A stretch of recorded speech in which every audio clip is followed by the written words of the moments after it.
Hello gamers from around the world, this is Boxenberger, the video game enthusiast from Germany, and I would like to welcome you to today's episode of the World of Gaming, and of course, co-streaming again here with Wandering Dutch. Dutch, my man, how are you doing today?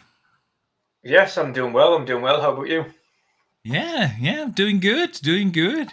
Excited, man. Today, No Rest for the Wicked comes into early access. It actually dropped like an hour before the podcast started, but I decided to not start the download because then I wouldn't have enough bandwidth, for streaming the podcast. So that's how much I enjoy doing this. Yeah, even putting a game I'm super excited for in the back burner. Kidding, of course. Let me welcome our awesome community. A big welcome to you guys. I see a lot of familiar names in the chat. The discussions are already going on even before the show. That's what I love about doing these podcasts. You see just a bunch of great gamers come together, discuss games, discuss the industry, discuss what happens in gaming. Even before the show, people were talking about what they're playing right now, and it's just awesome to see. So a big shout out to you guys, and of course a big shout out to everyone who listens after the fact, either here on YouTube or on Spotify, Apple Podcasts, Google Podcasts, where, well, Google Podcast is no more, but Amazon, you can listen to us on Amazon. Or Spotify's or Apple's. Exactly. So big shout out to you guys, of course, as well. And yeah, Dutch, we're gonna have an awesome show. Indeed. There's lots to talk about. Basically, just a few minutes before the show started here today, Warhouse announced Kingdom Come Deliverance. Warhouse Studios, Kingdom Come Deliverance 2. But of course, we will talk about the massive Fallout success and everything that's going on there. We will talk about Sea of Thieves and Grounded now coming to PlayStation, and we got quite a few infos there. Then, of course, we have a lot of PlayStation news actually today with PlayStation going on PC. We have new news on the PS5 Pro, but we also will talk, of course, about some interesting stuff in a big Blizzard interview and how Xbox is treating them. We have something I've not seen any podcast pick up, and I found that really, really interesting. There was a huge survey at the GDC, the Game Developer Conference. Game Dev have done a massive survey and about the thoughts of developers on live service games, and it's a quite interesting finding. So there's tons of stuff to talk about. But of course, first, we need to talk about the games we have been playing. So as always, you guys can vote in the chat what you guys want to watch here today. Fallout 4 is leading, by the way, for some reason. Yeah, but I'll leave the poll up for just a bit. And so let us know in the chat what you guys have been playing, and Dutch, what kept you busy this week. Yeah, like a few people, in the small chance that I have had to game, I played some Fallout. Oh. So which one? Which one did you pick up? Fallout 4. I started from scratch. My last save was literally from 2015 when the game released. And I had something like 38 hours in it. I have no idea where I was on that game, so I just started a brand new game and played it from there. I've got Fallout playing on here, but this isn't mine. This is somebody else's video that's playing for speed because I haven't had a chance to record anything. But yeah, played Fallout again. Fallout 4. It is the newest, and by proxy is obviously the better looking of the bunch. Fallout 76 doesn't have a canon lore that fits in with the rest of the series, which is why I'm not playing Fallout 76. I wanted to play one of the canon lore games, and the most recent, of course, 4. Couldn't resist waiting until the patch. Me neither, man. It felt the same way. I was sitting there like, yeah, you should really wait for the patch. but then I don't want to wait 2 weeks, By that time, there are so many other games out. No Rest for the Wicked drops today. We have Ayuden Chronicles 100 Heroes coming out in 4 days now. Yeah. So I will be super busy then, and I just didn't want to wait. I'm hyped now about Fallout after finishing the show. So I was sitting there and thinking about what do I need? Which Fallout game do I want to play? And so I made a list, looking. I think the best Fallout to this day still was New Vegas, but New Vegas kinda is a little broken, still super buggy. It's like even on PC really runs not good. Fallout 3 obviously also being a great choice, and then I thought, well, the only Fallout game I have not played multiple times, just once, was Fallout 4, so I decided to go with Fallout 4, yeah? Nice. Awesome stuff. And then something else other than Fallout. Did you play something else? Because we'll talk about Fallout a little later in the show, a little bit more in depth. Indeed. No, I haven't really had the chance. So any other spare time, of course, eking ever closer to the indie showcase. I've been spent doing indie showcase things. So how is it going, man? Let people know. Yeah, it's good. It's good. Just trying to finish off getting final kind of a couple of developer interviews for post show content, and get all the trailers together, and then collide them into one. So I'm doing not only kind of rendering the show out, but rendering out interviews as well, and doing all the overlays and things for them. And so yeah, it's a lot of work, more work than it is the last couple of years, because I'm adding more to it than I have in previous years. So there's a lot of more animated things as well, because the logo isn't stationary this year, it's an animated logo, so that's moving around and doing things. And there's equal amount of games, so there's no difference there. A couple of less creators, so there's more games but less creators on screen. It kind of just essentially even more games essentially than you have breaks. But it's broken. It'll be broken up nicely again, because we'll have kind of a couple of developers slotted in there, and personalities and things in there as well. So it'll be nicely spaced. Not too many creators. Keep it around that 2-hour mark, like we're trying to aim for, instead of having it maybe closer to the 3-hour. And yeah, it's going well though. It's going well. I am going to be. I just mentioned to you before we started. This weekend is going to be from Friday evening all the way through till Sunday. It's going to be non-stop work and getting everything tied up and put together.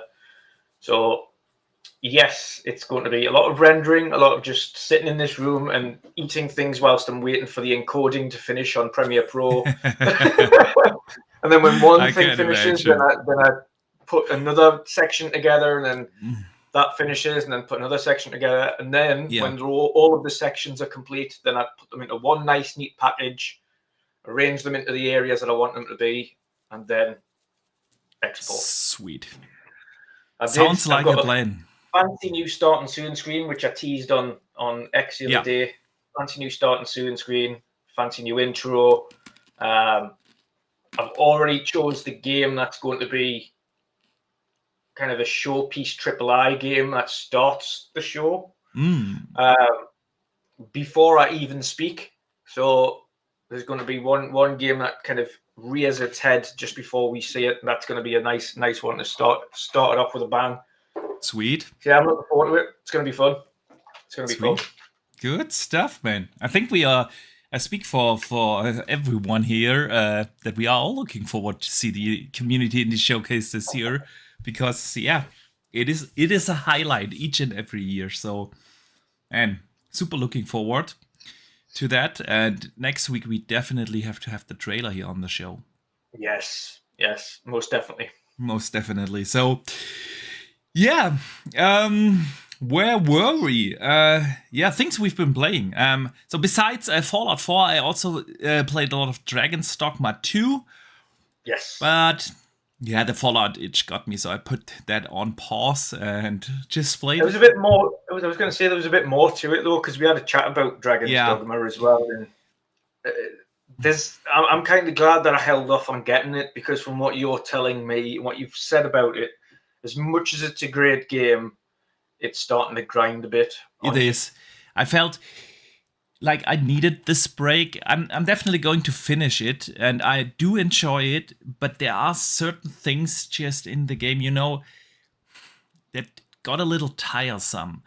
The Yeah, constant walking from A to B, and yeah, they try to make the walks interesting by, you know, bringing you a lot of encounters. But then after a while, those encounters are, it's not like a difficult game, but it just takes you like 5 to 10 minutes to take out the next griffin that attacks you, and you just feel, "Ah, I just want to get to that side quest that then takes you like 2 minutes to finish, but you need 30 minutes to get there, with the walking and the fighting, yeah, and that wasn't even the part that really bugged me, but there was is one thing that just started to annoy me, and that is that you can constantly break the game. And I don't mean that it's bug. It's that the game is designed. You literally can break the game and not be able to finish the story, the main story. There was like one NPC that, like, I was walking outside of Baktabal, which is one of the main cities, where the main story takes you, and I was just walking there, and some random ogre attacked me, and I was like fighting that guy, and that in that fight, that ogre killed like 5 or 6 NPCs, and I was just like, right. okay, so who cares? And then like 3 hours later, I noticed that one of the NPCs that the ogre killed was actually getting important. Is a main quest giver later, and he was just dead. And you can resurrect people in that game, but only for a few days. So every like NPC that gets killed, is you can find that in the morgue of the respective city, and then you can go in Yeah, there and wake and use a wake stone to resurrect them. But then, like, the bodies are only in that morgue for a few days. So I mean, in-game days, yeah. And that yeah. and that NPC was already gone. So I lost like 12 hours of gameplay because I had to use the last manual save file I created, and not the autosave files, to load the and that and stuff like that is, I don't think that should be in a game, but then other things Dragon's Dogma does really well. Like, it's not holding your hand. It's a beautiful open world. It's great world design. Like, the story is really good, and like the nights of Dalgin full of terror. Yeah, like literally, you know. Yeah. So it's really not that it's a bad game. It just, for me, got a little tiresome. So I'm glad to take a break there. Yeah. Yeah. Um, but yeah, that was basically what kept me busy. Let us see what the community has been playing. So, Definitely. Definitely. what do we have April, here? yeah. James Yeah. has been playing Far Cry 5 again. Um, Good stuff. Dustin Lambert is playing Diablo 4. Uh, you can never go wrong with Diablo 4, man. I can't wait for the next season, honestly. That's when I'm going to jump back in. Then Pyro has been playing Shining Resonance, and Yakuza, the Yakuza spin-off Judgment, um, which is awesome. What else? Blah, blah, blah. Man, we talked about too much other stuff, so I lost a little track here. Sin has also been playing Diablo 4. Richard has been playing Final Fantasy VII Rebirth. Good Nice. Nice. stuff. Good stuff there. Jonas, that Oh no, pardon me. Thanaros, Technomancer 3, Ozzy has been playing Lies of P and Fallout 3. Yeah, See that 3. Fallout itch is getting It, people. it's getting to people, man. It's getting there. The Ghost Fix has gotten back into Mortal Kombat 1 and almost completed Tekken 8. Good stuff. And Jonas is also. Jonas the Dead is playing Starfield and Stardew Valley and reinstalling Fallout 4. So, yeah, man. Got any left in your chat, bro? Indeed, Fanto Sir's been playing Fallout 4, Final Fantasy 13 2. That's a strange one, Fanto. 13 2. And Spider-Man 2 this week. Sour Blow has been playing Dragon's Dogma 2, Halo Infinite, and Fallout 76. He's going to try No Rest for the Wicked tonight. Yeah, me too. What else we got down here? Fantasy said he also has about 80 hours into Dragon's Dogma 2, but needs to step away for a while as well. We've also got RSJ has been playing COD multiplayer and Final Fantasy 14 and some Fortnite. Christopher K was asking if did we play Black Mesa? I did not. Me neither. It's Half-Life 1 remake. Oh, okay. Paraf has also been playing Days Gone for the first time. It's a good game. Good one. Good game. Yeah, underrated. Definitely underrated. Yeah, and that's good pretty stuff. much wrapping it all up. Quick shout out to a couple of member chats before we move on. Yes, please. And I have a couple of supers as well. So nice. Pyro Mod with a 2-month member mix-up recruit. Chat there, didn't see anything, just renewed, so thank you for that. And Fantos, exactly the same, 25-month member chat as well there. So thank you for your members, guys. Right. Good stuff. I'll continue here because Pyromad also sent an empty channel member chat for being a member for 16 months. Shout out to you, brother. And then we've got H. Julia for being a member for 3 months, saying hello, and a big hello to you as well, and of course the entire community. And then we got our good friend Tronty Che in the chat, sending in a $5 super chat and says, I can't wait for Xbox to make the next console be full Windows. We can run Steam, and it's going to be the cheapest PC in the world.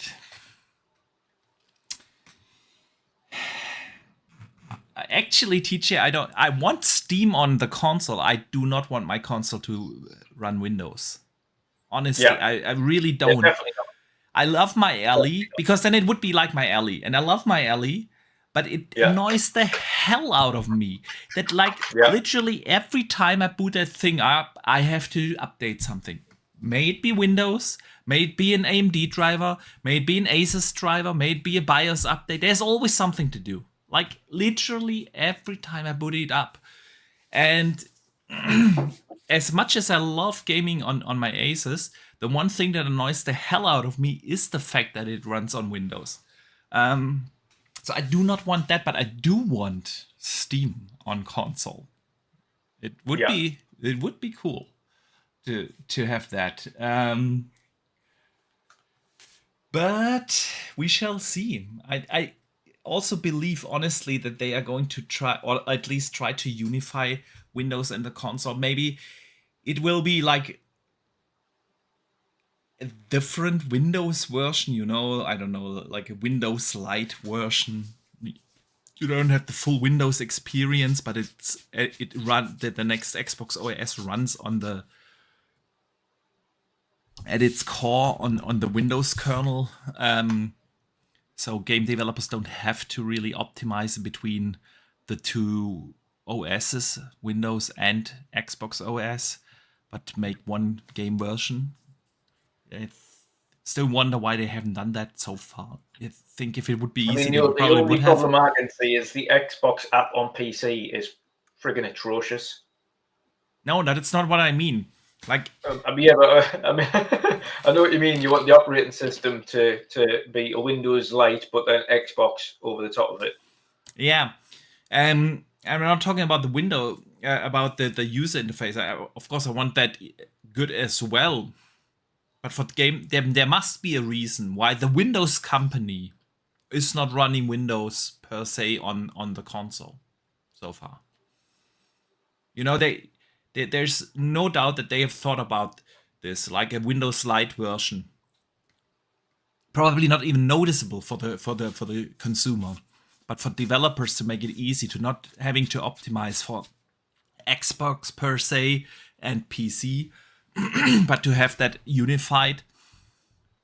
So yeah, But that would not turn essentially the overlay, the Xbox overlay, wouldn't that technically be an app more than a UI if it's yeah. Windows based? Listen, Then the that's what I'm consumer saying. But doesn't then care what's the magic behind it. The consumer doesn't yeah, but care. You the just issue would be, I was going to say though, but the issue would be, is the Xbox overlay / app on PC is dreadful, and I don't want it to be close to it that, especially the it download speed. Like it's friggin' awful. I'm not arguing about that, but that's not the Yeah, point. That's really like forget the UI. The key point is I don't want these developers always complaining about how difficult it is to optimize for Xbox and for two Xbox SKUs. We talked about this last week intensively, how it yeah. doesn't make any sense. Yeah, I think but console devs we are have just, that. but I think console devs specifically, Bethesda don't care because they've always developed for PC and console. But a lot of these console-only developers are complaining because, unlike a lot of PC developers who have been doing it since the dawn of time, they Yeah. don't care about that because they always optimize for multiple For versions. multiple versions, but Yeah. there is obviously some friction because it's not just with Xbox, it's also with PlayStation. It's always like this, super much and super expensive and super difficult and challenging extra work to optimize for an Xbox console or a PlayStation console, while on Windows they develop the games for a billion different hardware configurations, and Yeah. nobody complains about that. But have you not thought though, Boxy? It's only more recently how that they've started to whinge about it. I think it's the people and Yeah, not anything else. yeah, I think it is. it Personally, probably I think it's the new age developer that's complaining because you didn't have to have these years ago. Nobody's you complaining. The thing you'd complain about was the fact that the developer brought out a terrible teaser video that was absolutely not representative of the game that launched. yeah, maybe it's just that, but you know. What would definitely take the friction out and the tension out and the argument out is if you have your APIs aligned in between Xbox OS and the Windows OS. Because at its core, they already both, DirectX 12 and they share, pardon me, they share a lot of APIs already. But then the addressing of GPU works differently and the allocation of memory works differently, and it's not even related to the APU designs because there are tons of APU PCs out there that you don't have to like specifically optimize for. So at the end of the day, I think that is going to be a target, and I've thought about this a lot when they founded this new backward compatibility team a week or two ago. Well, I don't know whether they founded the team a week or two ago, but we learned about it like 2 weeks ago when Sarah Bond wrote that email. And why would you need that? And that would also be like something if you change the Xbox OS kernel and to make it unified would also be necessary kind of to bring like Epic Games Store to console like Phil talked, or itch.io or hopefully eventually Steam.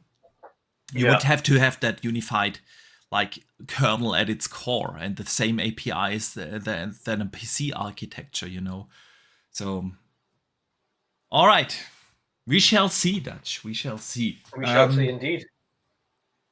Actually, Dutch, let us start with something that just happened like a couple of minutes, actually, while our starting soon screen was running. Yes. Warhol Studio announced Warhol Studio announced Kingdom Come Deliverance 2. And it would have been basically a surprise if IGN had not continued to be the douchebags of the gaming media industry and leaked that thing like earlier today. Like 12 or 13 hours ago, IGN thought it is a good idea to leak that game ahead for whatever reason. And even though they have the preview, like, again, the douchebags of the gaming media industry. Anyways, Kingdom Come Deliverance got announced, and it actually wasn't just a trailer, it's a full, like, developer narrated thing. So we had both not the chance to watch that. We basically watched the trailer and started the podcast. So we will have to dive a little bit more in depth into that maybe next week once we have the chance to properly watch the entire thing. But the first trailer, what are your thoughts, man? Yeah, I mean, the game looks very pretty. It's going to be super in depth, like the first one was. It is kind of more of a simulator RPG, as it were, because a lot of sim aspects in it. Like the first one was. It's not an easy game by any stretch of the imagination. Kingdom Come Deliverance 1 wasn't an easy game, and I don't expect this one to be easy either. But it's hyper detailed. People are looking forward to it. I'm glad they are. I'm glad the first one was successful enough to warrant a second one, and people really liked the game. So. From what the brief bit that we saw, it looked great. I just wish, honestly, that I was permanently working in the gaming industry or as some kind of content creator, and this was my job, and I could sit and have all of the time in the world to play all of these big games. But I don't. My only issue with all of these, especially like these are big games as well. Kingdom Come Deliverance is not a small game. No, it's like not. The Fallout games we've all started, they're not big, they're not small. We've got more RPGs coming out soon. Like Ioun Chronicles. I read earlier this week that a full playthrough takes you in between 50 and 60 hours with the side quests above 100. So I can imagine that. There's 100 characters in it. Indeed, there are. So and no rest for the wicked is not going to be a small game either. So I totally feel you. But then I think Kingdom Come Deliverance, I'm glad that it got a chance, like you said, to get a sequel, because it wasn't like a masterpiece by any stretch of the means, but there was something there, and I definitely hope they can improve upon that in the sequel, because like you said, it's more like a medieval simulator rather than like a high fantasy action RPG. That's not what that is. And I really did enjoy the story and the world building, because it was something different. They really tried to emulate a true medieval like world, It's not like you're fighting any monsters or anything, and like the villages are really built in a way where you feel, okay, this is how a medieval village looked like. But my only complaint about that game was the combat, because they also went for hyper realism in the combat, and it wasn't like a hack and slash, press that button and he swings the axe. It's like super hard to learn how to swing a sword in that game. Like when you said it's a hard or challenging game, it's not because it's like a Souls game that you need to learn like the rhythm, how to parry, how to dodge, that's not what it made. It was simply the controls were so, they tried to be realistic, but it was like, and I feel like if they could improve that, I appreciate them trying to do something different there. Like it's really nothing like in any game I've ever played in before, like the combat, but it is so inconvenient at the end of the day. So as great as the story was, and as great as the world building was, and everything, which I really enjoyed, the combat was super annoying to me, because like in the heat of the battle, you simply go back to what you've been trained to do in like every other game that exists, like pressing buttons, and it doesn't work in that game. And so if they could improve upon something like that, I could see Kingdom Come Deliverance to become a really, really great game, you know? And it looks, I don't know whether someone in the chat maybe can confirm that, because we didn't watch the entire developer interview, just the trailer, but it looks to me like it's running again on the Cry engine. Yeah. Which, just like the first one, and it looks phenomenal. It really does. Like super great textures, great lighting, everything. And historically, IGN don't put up the best of previews, so it'll look even better. Because IGN notoriously encoding like one of the lowest bit rates you can get just to get it on. I actually watched it on the Warhol Studio channel. Oh, did you? Oh yeah. I'm not giving IGN any clicks.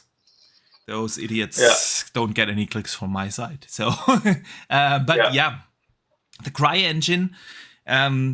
Listen, man, we haven't seen many games recently in Cry engine. Crytek has been like super silent about their next iteration. Yeah, we know that they work on a new Crysis. They've announced that, but we haven't seen anything from that. There's also the rumor that there is still a sequel in the making for Rise. Whether that's true or not, we shall see. But Crysis has been confirmed, a new Crysis, and that's it. There are not that many studios anymore that use the Cry engine, so I'm glad to see that, because the Cry engine is phenomenal, right? Dutch. Let me catch up on a super chat from Drawn TJ, who sends in $5. Thank you so much. He says, "What do you think about the rumors about a possible new Command and Conquer?" Be interesting. I've seen that. Whilst I don't believe the source, honestly, at least the source I've seen, I would love that.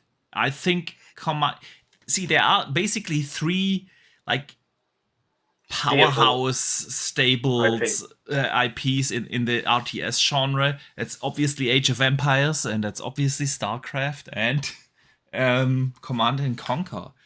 And with Tiberian War, I think they drifted off too much in the like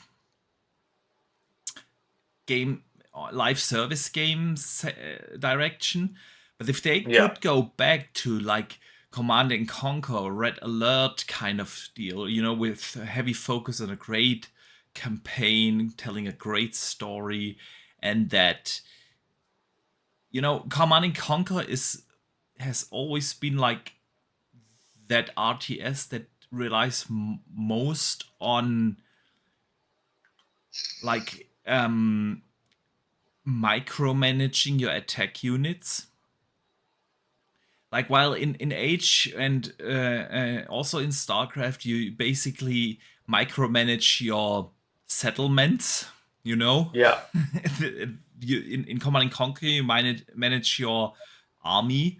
And I know that in Age, for instance, in Age, if you play like in the real high leagues, of course, you have to do both. But at its core gameplay, it's more designed to micromanage your base, and that's...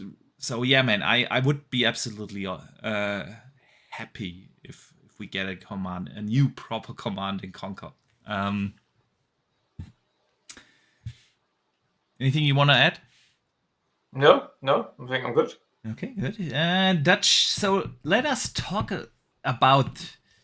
Man, we are already 42 minutes into the show, and we haven't even started. Man. So... let us talk about Fallout. Yes. The TV series has been a massive success. Obviously, it's number one on Amazon, and everyone's talking about it. It got great reviews. We mentioned it earlier. We also got the itch and we got hooked. And again on Fallout, and also sales have been spiking left and right.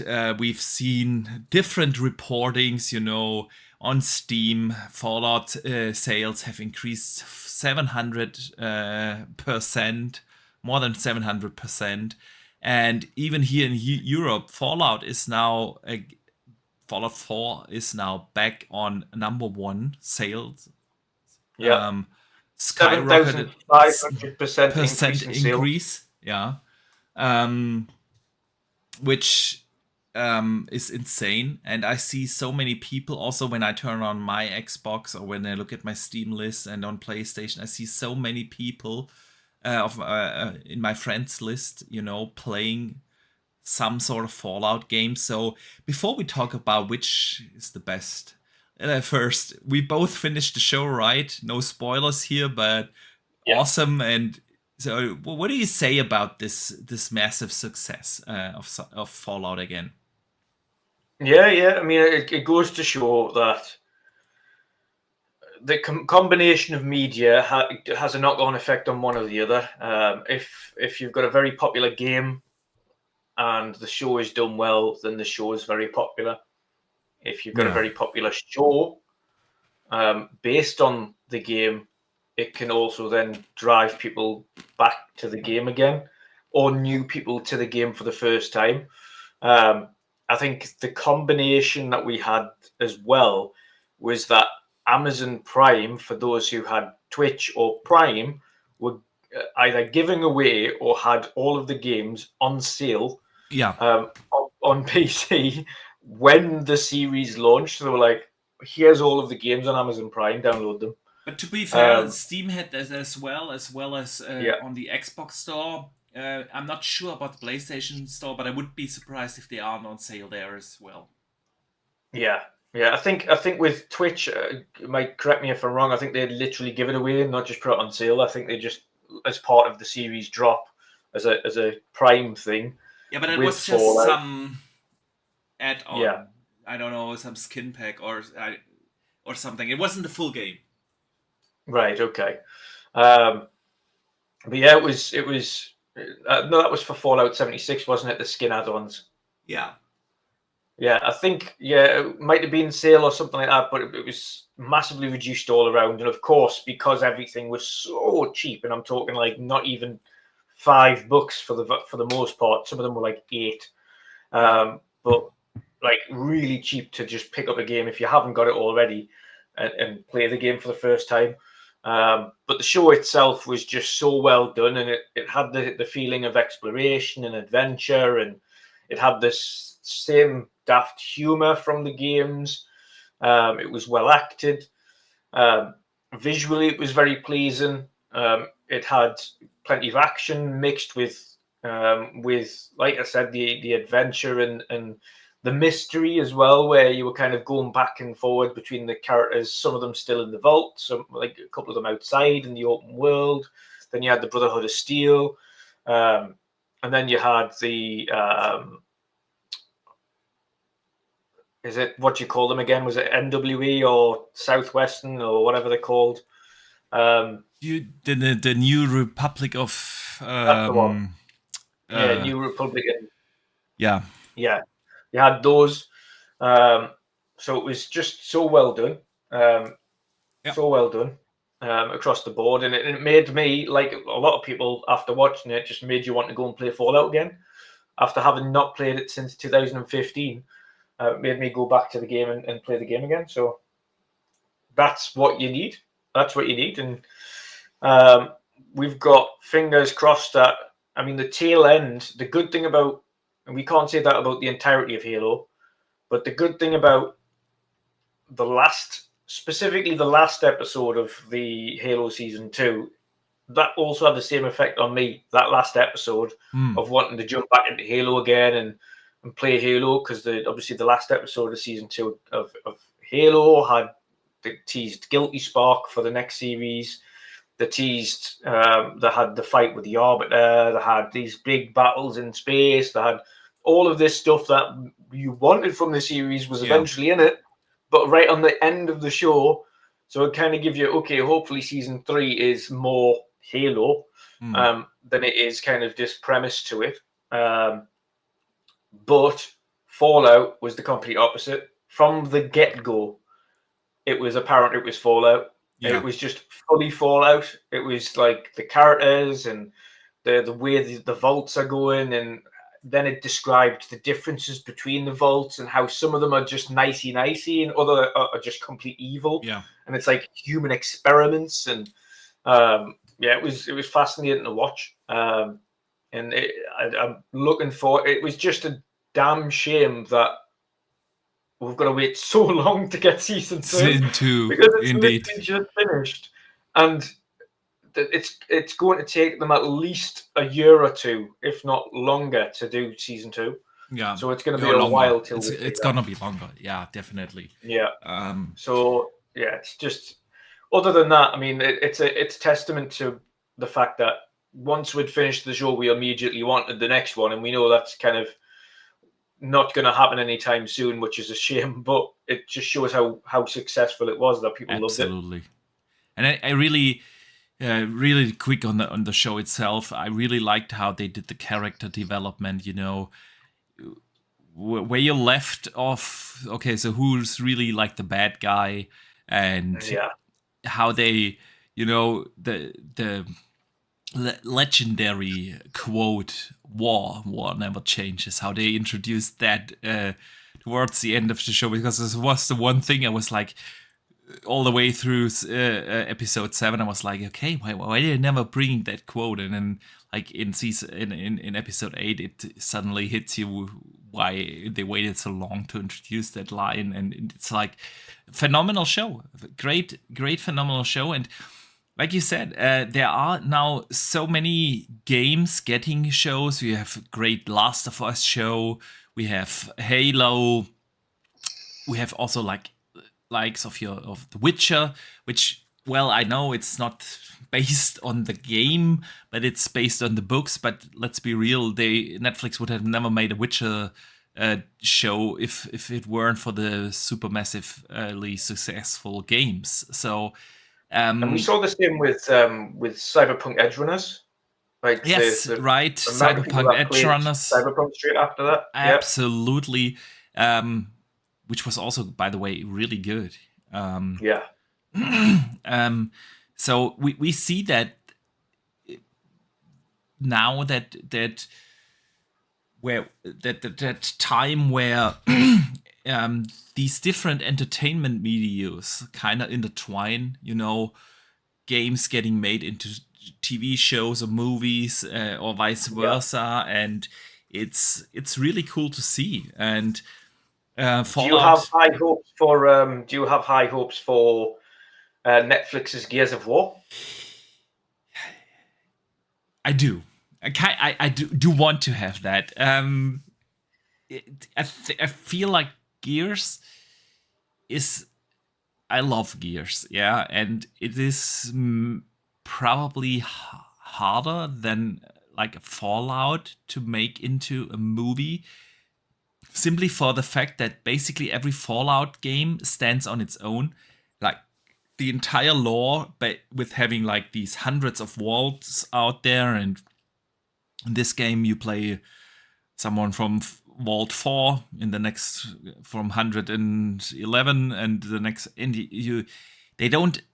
these games are not related in their story. They always, the lore, similar to Elder Scrolls or something like that. Yeah, every game stands on its own, even though they are numbered. It really doesn't matter where you start. While Gears is telling you this continued story. You had the original trilogy, and the new games, Gears 4 and 5, picked up where that original trilogy started. And to really understand that story properly, you have to have the knowledge of the first three.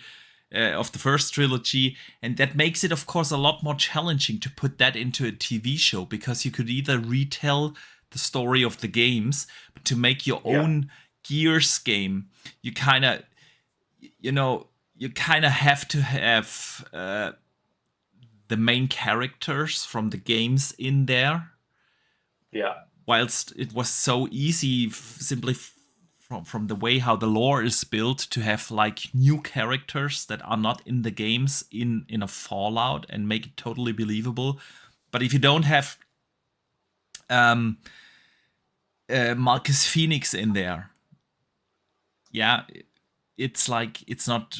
People will not be happy about the Gears and a Gears thing. And so, but if you have him in there to portray him correctly, and where do you put that the TV show? Where do you put it in the storyline with respect to the games? Yeah, so it's this what makes a Gears show a lot more challenging. But I do have hopes for it, because obviously the last couple of TV or shows we got from that were ported over from video games to TV shows were great. Last of Us was good. Halo was good. Cyberpunk was good. Witcher was good.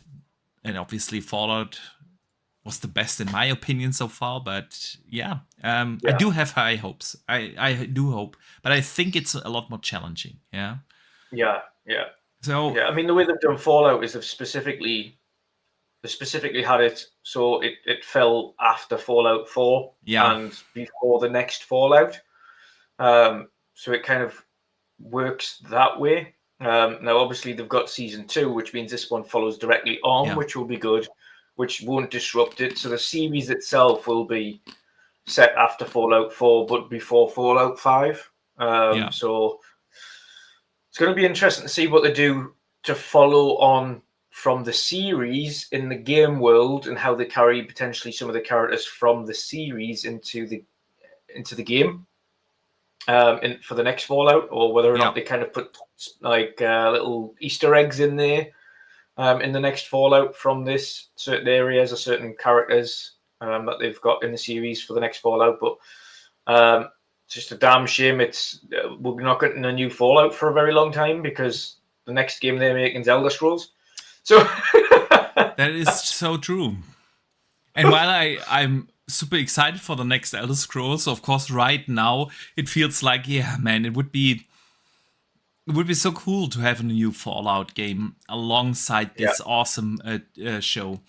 And yeah, it's timing is of course kind of hard, but I still wonder why they decided to release the current gen patch like in 2 weeks and not now, because we all know within the next 2 weeks that hype will die off. That's just how the world works. Yeah, the TV show is out now already for more than a week, 8 days or so. People have watched it, and then like the next 2 great games come along, and then the hype dies off. And it would be like, I get it that it's probably impossible to ask to align the next game alongside to be ready alongside the Fallout show.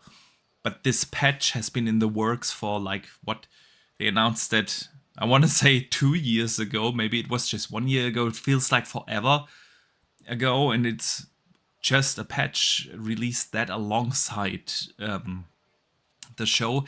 But it's still cool that we are getting. I will probably still be playing Fallout 4 in 2 weeks, because with all the other stuff that comes out now, Ayuden and No Rest for the Wicked and so on, we'll still be playing that. And I've definitely decided to do another full playthrough because man, I'm hooked again. I'm so hooked again. I was thinking about jumping into 76 instead of Fallout 4, but I was a little scared of 76 because it's basically I don't want to call it MMO, but you know what I mean, MMO-ish. Yeah, I mean, it technically is. It wasn't originally meant to be, but that's what it's turned into. And I just don't have the time for that, man. I just don't have that. But yeah, doesn't matter. Fallout 76 would probably also be a great jumping in point, but I tweeted it out like, okay, where do you jump in? If you're new to Fallout, where would you jump in? My favorite in the series still is New Vegas, you know? I think everybody's favorite is New Vegas. Yeah. Yeah, maybe a lot of people go with Fallout 3 instead. And after that tweet, a lot of people commented, yeah, you're right, it's probably the best, but it isn't probably the best starting point. And I think they might be right. Yeah, I'd agree. I think Fallout 3 proper is probably the best starting point. Probably. At least if you intend to play more than one Fallout game, then I would start probably with 3, play New Vegas after that, and then go to 4. If you say, okay, I only get time to play one Fallout game, of course, Fallout 4, being the newest in the series, definitely would also be a good starting point. And since their stories are not connected, it's nowhere near as clunky as the older ones. Exactly. Yeah, because I mean, with FPS boost and with auto HDR, Fallout 3 is awesome. Still, but it is in its core an old game. What now? 15 years old or something like that, plus minus. Yeah. And you can tell that not just from a visual point, also with some of the things we like in gameplay and in UI design and so on from a modern game. That's definitely Fallout 4 for you then.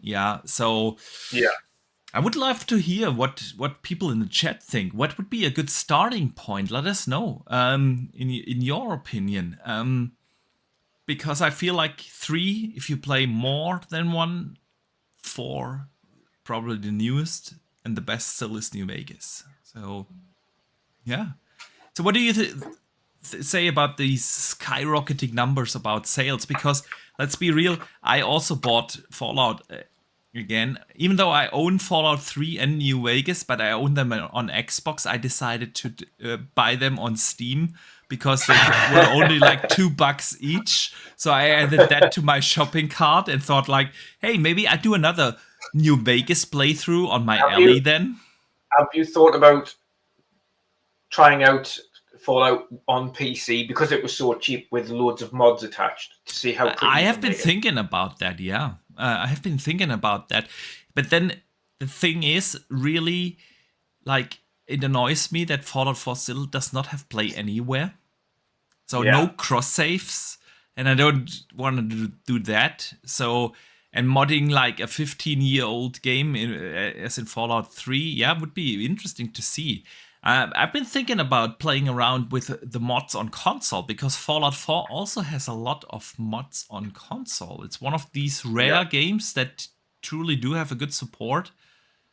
And the good thing is, Boxy, you don't care about achievements. So you can mod to your heart's content because you don't care about that.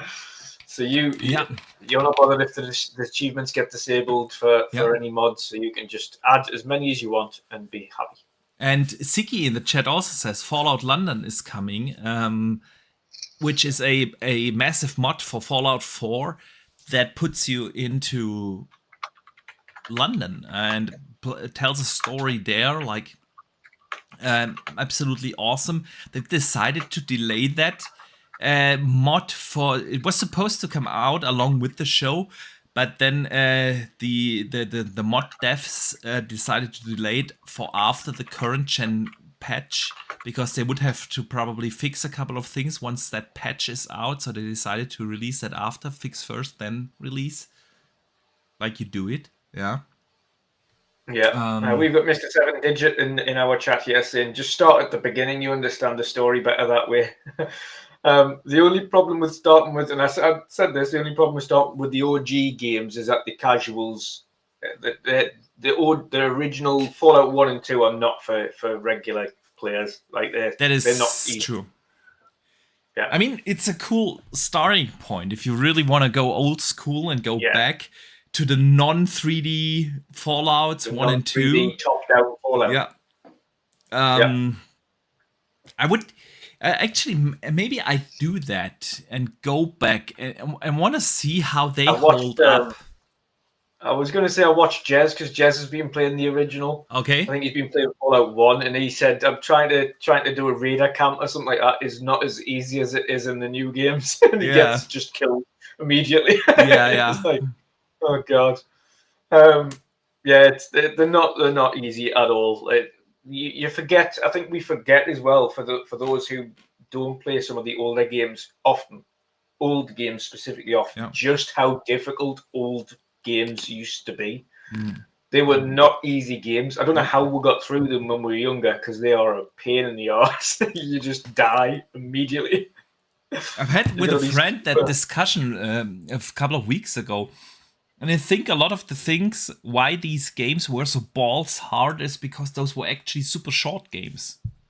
yeah. Like, um, one of my absolute favorite games of the Super Nintendo era was Ghosts and Ghouls. I don't know if you remember that. Brutally hard. Like, if you don't die in that game, you finish that in like 20 minutes, and that's the game. It took I remember me a game on PC. months, you Yeah, know. I remember a game on PC. It was a platformer. You might remember it called Heart of Darkness, Yeah, and that. Why was that so difficult? The story was really short, but it was not easy. Like the random ghoul, like monsters and things that pop up on you can just because the hitbox was so perfect, yeah, yeah. you were just dead. Dead. Jesus Christ, why? Listen, I don't think anyone today would have the patience to do that, but it was like a good method to since you didn't have those like multi-billion budgets to make a game. You didn't have the on these cartridges. You didn't have the chance to do like 100 levels, and you just didn't have the space. So those games were per se short, and if you wouldn't make them hard, people would buy a game for $100 or what it was. We had a different currency back then. Not the euro.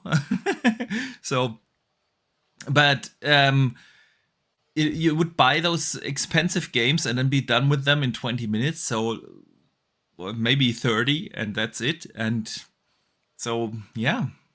But I agree, man. Nobody would have the patience today. No, All right, Dutch. Anything you want to add to the Fallout conversation before we move on?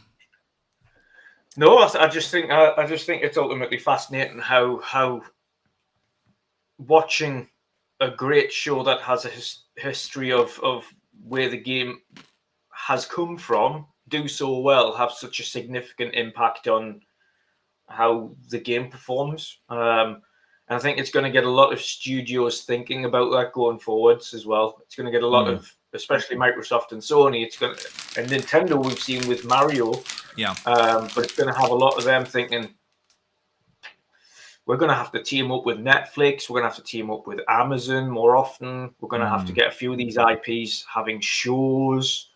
I think it's going to be a much more frequent thing than we think, just based on the severe sale. Like, imagine looking at like going to Bethesda now and seeing 7,500% increase on just one title. yeah. Never mind the rest of them.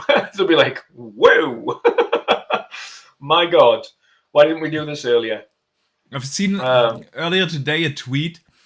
Um, that wasn't meant in a console war thing, but it is kind of funny to think about it because Xbox has now more games in the top 20 selling games on PlayStation than Sony.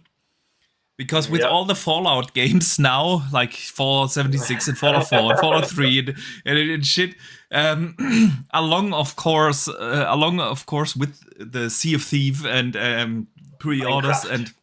and Minecraft and everything, it's kind of funny to see. But let us use that as a segue, because I actually Yes, wanted to talk to you about Sea of Thieves. yes. So Sea of Thieves is about to release on PlayStation, as is Grounded. Grounded also comes out on the Switch, by the way. And so and Sea of Thieves, they announced that even pre-launch on the PlayStation, they crossed 40 million players. Yeah, the game has been out since 2018, I want to say. Yeah. And 40 million players is really no small number. So just before that let's call it controversial launch of Sea of Stars on PlayStation, they announced this super high record. And of course, I've seen a lot of people discussing, yeah, well, if it's so successful, why bring it to PlayStation? You already have the success. You have those millions of players on PC and Xbox. So I want to hear your thoughts. First, of course, on the number 40 million, but also, Yeah. of course, on the PlayStation thing. Dutch, go ahead. Yeah. I mean, there's a couple of angles that you can look at it here. With live service games clearly have a very big place in the community, and I Yeah. think people underestimate just how popular good live service games are. But when you look across the board at Elder Scrolls Online, which also has the best part, I think, of 40 million players, you've got Sea of Thieves, which has 40 million. You've got Fallout 76, which has multiple millions of players now. Like across the board, they've got Call of Duty's 100 million plus. Like Minecraft's a monthly average user of 176 million playing Yeah. monthly, and a total sales of well over 300 million. Like when you have a look at, and that's a live service as well. When you have a look at live services and just how popular they are, they, they're popular because they are streamable and viral games. These are things that content creators play and can play for a very long time on stream because nothing's ever the same and things are always changing. Like there's always new content to be doing, there's always things to go and have adventures on, there's always stories they can tell or mad things they can do with a community, and viral games like that have an impact. And Sea of Thieves, after it started getting good, have started to get a lot of big viral content creators. There's a guy that, and I keep forgetting his name. I follow him on TikTok and everything. He's such a cool guy. I think it's like Rob Raven or something. But he dresses and acts perfectly like Jack Sparrow. Um, Okay. he acts like the dresses up in him and everything, but he streams that way, and his entire persona is exactly like Jack Sparrow from Pirates of the Caribbean. So that's how he acts on stream, and that's how he acts when he's interacting with people in the game. And he's drawn a huge crowd, and there's many content creators like that in Sea of Thieves that have got that community behind them, and they just love watching it. And because of the way Sea of Thieves it's this massive open world pirate game where anything goes, and you can go and like raid people's ships whilst they're just trying to gather loot, and then blow their ship up or run off with the loot and sneak onto their ship or whatever it is, and have big sea battles. And because of the nature of the game, this highly inventive, adventurous pirate world that they've created, it just keeps people coming back. And that's the beauty of it is as well, is although like for long-standing community members who have now played everything that can be played in that game and are just waiting for new content, there's also the majority of people that are coming into Sea of Thieves for the first time or don't play it as often have so much content in that game that it's just beyond like beggars belief. You've got two major expansions there in both the Monkey Island and Pirates Life. Yeah. And then you've got multiple factions, all of which have stories. You've got Tall Tales to play, which is little adventures and stories that you play through. it's just so much content, and it the is. reason for its success is highly down to what they've transformed the game into compared to what it was. So I think Microsoft's approach going forward will be more focused on, right, our big live service games will launch everywhere, day and date. Yeah. Uh, and I fully believe that because Microsoft have yet to fail a live service game. The only reason they've yet to fail a live service game is because they don't give up on it when it's not doing well. Yeah. When the games have struggled, like Sea of Thieves, like Fallout 76, like Elder Scrolls Online, State of Decay. all of them were terrible at launch. They Yeah. were abysmal. Like Sea of Thieves, as a technical, was absolutely fine. Content was bare bones, was nothing there. And after the people played it, they went off it because there was nothing to do. They spent years adding tons of content, and now it's in a position where you could be playing it for years on end and you would never finish it. Yeah. Yeah. Fallout 76 is now in the both technical and content wise in that same place. But when it launched, technically it was an absolute disaster. Yeah. It was smudgy, broken, buggy mess. Elder Scrolls Online was exactly the same. You couldn't actually party up with anybody when you were doing missions. You ended up doing solo instead of as a co-op because it didn't have the functionality. Technically, it wasn't very great. Yeah, but to be fair, both of those examples were still on Bethesda, not on Xbox. But I do get your point, and I do agree. Yeah. And they have not given up on those. By them. Yeah. Yeah. I feel that's the hard part of doing live service right. Yeah. Exactly. And ultimately that's, and then when you see even, and it's going to be hard to say whether or not this ever does happen, but you're thinking of Forza Horizon. Yeah. That's a super successful live service game. People don't even realize it. That's got well over 35 million players. Well over 35 million players. It had 20 million players in its first 2 weeks, for crying out loud. Like, that's like super successful immediately. And it had 10 million players before it launched officially. Yeah. You have a look at their track record now of not launching perfect live service games, but getting them to a position where they're unbelievably successful and sticking with them until they are, is something that most companies don't do. The only thing that we see on PlayStation, I think Sea of Thieves will be popular on PlayStation. I think it'll gain a couple of million. I don't think it'll be as popular as Xbox hope it will be, but it will gain a few million players. I'm not really sure anymore, like, because simply for the fact that Sony is running in such a dry streak in terms of their own releases. The only reason I say this is that Sea of Thieves is still very much requires viral to push it further.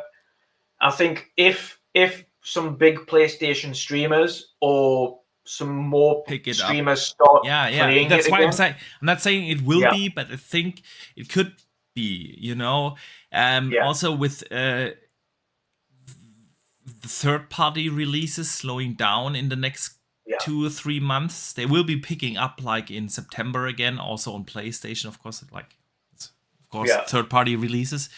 But like in your likes of June, July, August, we don't have that many like big third-party games coming. And if you add that to the which is fine for Xbox players because they got stuff like Hellblade coming now. On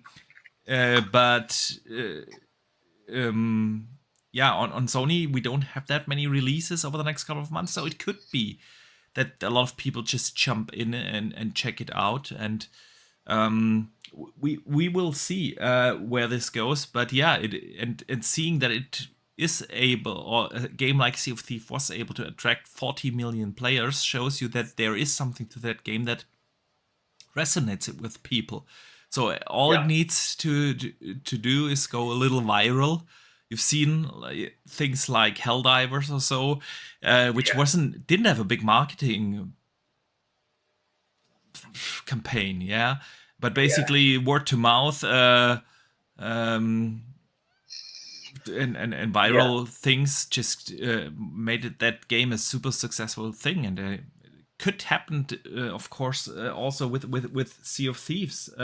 Sea of Thieves is the beauty of Sea of Thieves is a pure adventure game, and by that I Yes. mean you can go out and just have your own adventure. Yeah. Like there is no strict limitations. You can go and do Yeah. as you please, go anywhere, create your own story. Like Yeah. literally, if you just go, I'm going to go over here just to find this treasure, anything could happen on the way there. Everyone's story is different. You can run into a kraken fighting a shark, and all of a sudden ghost ships turn up, and then some other random players turn up, and then you get onto the island and there's this massive tornado, and Yeah. like anything can happen. So it's everyone's adventures are different, and everyone like every time you go on it, something new happens to you that you haven't had before. So the beauty of Sea of Thieves is ultimately it has that Yeah. piratey feel of adventure. And Yeah. it stands the test of time. I think the good thing about Sea of Thieves as well is its aesthetic lends to its ability to constantly fit in every time, because it isn't a game that relies on hyperrealism. Its aesthetic means that it can adapt with the test of time. Mm. It's never going to look old because it's a Yeah. clean looking game. It's this comic cell shaded kind of look, and with that, it doesn't mean that it will look dated in a few weeks, Yeah. because it's simply the art style of the game. Yeah, that's a very good point. Listen, Dutch, I forgot earlier. I missed the super chat, and I feel really, really bad about it. So briefly want to catch up on that. Dronty J has sent that in. Actually, when we were talking about the Command and Conquer stuff, so I'm very, very sorry for getting to it so late. He said Tiberium War and Red Alert are both great games, and make a new one of each of each. The ones on Xbox were great. The last one on PC was trash. Yeah, the last one on PC definitely was the one that was like heavily trying to be a live service game, which just doesn't fit. So I want, like you said, TJ, Red Alert kind of Command and Conquer. Those were awesome, absolutely awesome. And again, sorry for getting to the super chat so late. But I think before we move on, I think with regards to Microsoft's strategy going forwards, I think, I mean, we have a look and we haven't heard it. The two games that have already released, Hi-Fi Rush and Pentiment, we've heard nothing with regards to how, if they've been successful, which suggests to me they haven't really done too well. With Pentiment, we didn't hear anything. With Hi-Fi Rush, there was this one thing, like it was, I can't remember, like place 3 also on most pre-ordered games, but then that really doesn't mean that much, because in that week not much else went on sale, so we really don't know. Yeah, but even then, like every week, we've heard Sea of Thieves is like still the most pre-ordered, and it's still the most like requested, and it's still like the. So I think like they're gonna. This is the thing that Microsoft will be paying attention to. Will be going, right. We've released a single player game, and it's not really had an impact. We release a live service game on the platform, and it goes mental. I mean, that's the thing. See, I love Hi-Fi Rush. I truly do. But it probably would also not have been super successful on Xbox if it wasn't for that stealth Game Pass drop. I'm surprised. I'm still. What did I say to you beforehand? I said it will do well, and Microsoft, I think personally, would be foolish to not put these little games on PS Plus. There's no reason for them not to have arranged a PS Plus drop, because more people would have played it. I know what you mean. From a financial point of view, kind of makes sense. I'm still not a fan of those games coming to PlayStation. We've reiterated on that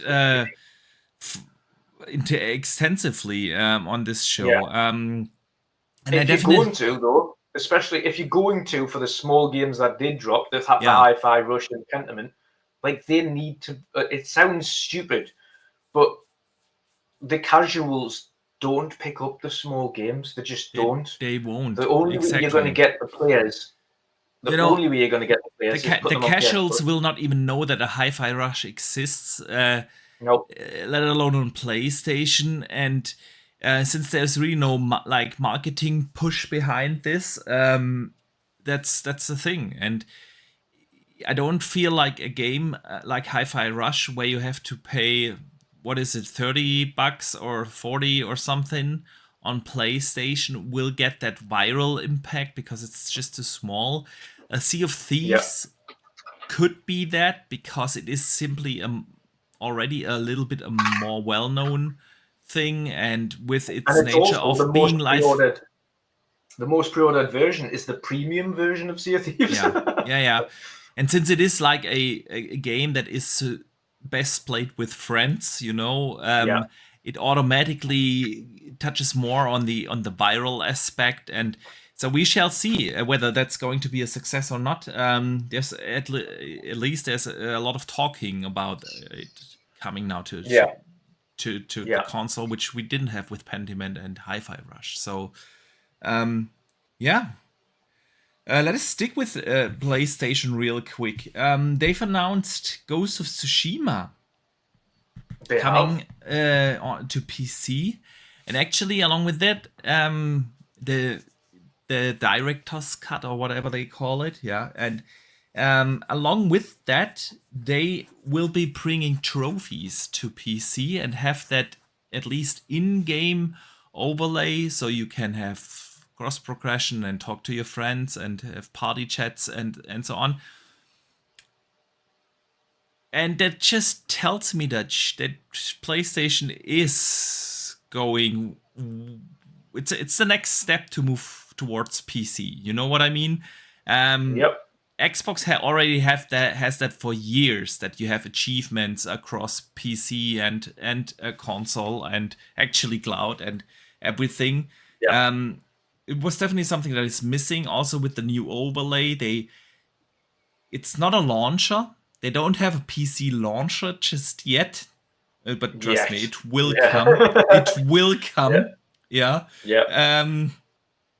But it is definitely the next big step to make PC the home of PlayStation games, and I wanted to use that opportunity. Now, Ghost of Tsushima is out for what now? 4 years? I think it came out in 2020, right before the console launch. So it's out now for 4 years. Took them a while to bring it to PC, but that's definitely going to change. So where do you stand on PlayStation moving more towards PC there? What are your thoughts? It's a no-brainer. I've been saying it for years. Having PC as a side option does not detract from people buying it on the console, because console and PC players are not the same people. You get a few overlaps, but those are hardcore players. They're not the same people. And those hardcore players will have it on both consoles. They'll double dip. We will. we'll double dip because we want. I'm not sure if I'm going to double dip again. For that one. It's for Ghost. I loved Ghost of Tsushima. It's a great game. Don't get me wrong, but am I really going to replay another game? Massive game that I could also play on the PlayStation that I already have. Do I really need to buy that at full price? If it was like $10 or so, I would double dip and it's not quite the Witcher level, is it? No, not really. Not even close. Come on. That's a different story. You own The Witcher and everything you can own it on. True that.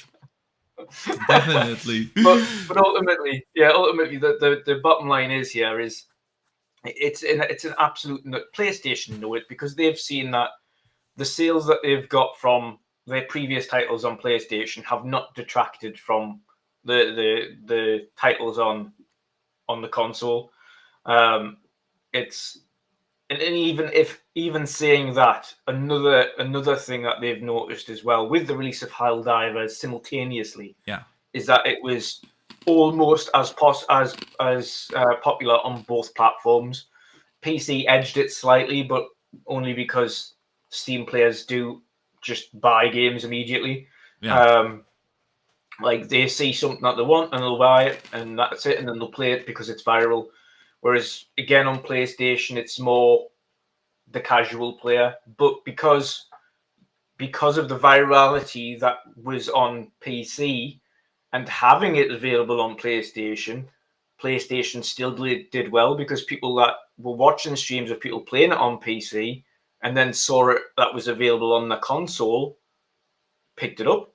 It wasn't the opposite way around. It wasn't the fact Yeah. that it was on console and people were streaming it there and decided to pick it up on PC. It No, was it more the basically, opposite. exactly. It basically went viral on PC. And Yeah, because people were talking about that game, PC players were talking about that game, it got popular on PlayStation. Yeah. yeah. And that's Um, ultimately what's going to happen and it's ultimately going to be the case going forward. It just doesn't, and people have been saying it for years. Or it detracts from your console. It doesn't. It can't detract from your console sales because they're completely different markets. yeah. Like the console is for those who want an easy and relatively affordable way into gaming. The PC is not a relatively affordable way into gaming. For the normal casual player, the minimum you're looking at paying for a PC is £1,000.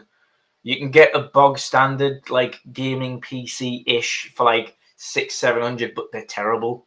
They Yeah. don't run games properly. Like usually the benchmarks that they've got for these crappy PCs are Fortnite, which can be Yeah. ran on a mobile for crying out loud. So you can't use that as a benchmark. If it can run on the Switch, it can run on everything. And then that's the only thing that winds me up about these websites when they're advertising Mhm. their PCs and their gaming laptops, as they always use Fortnite as a benchmark. It's like you may as well just use a sponge. Like, if can this run Pong? Of course it can run Pong.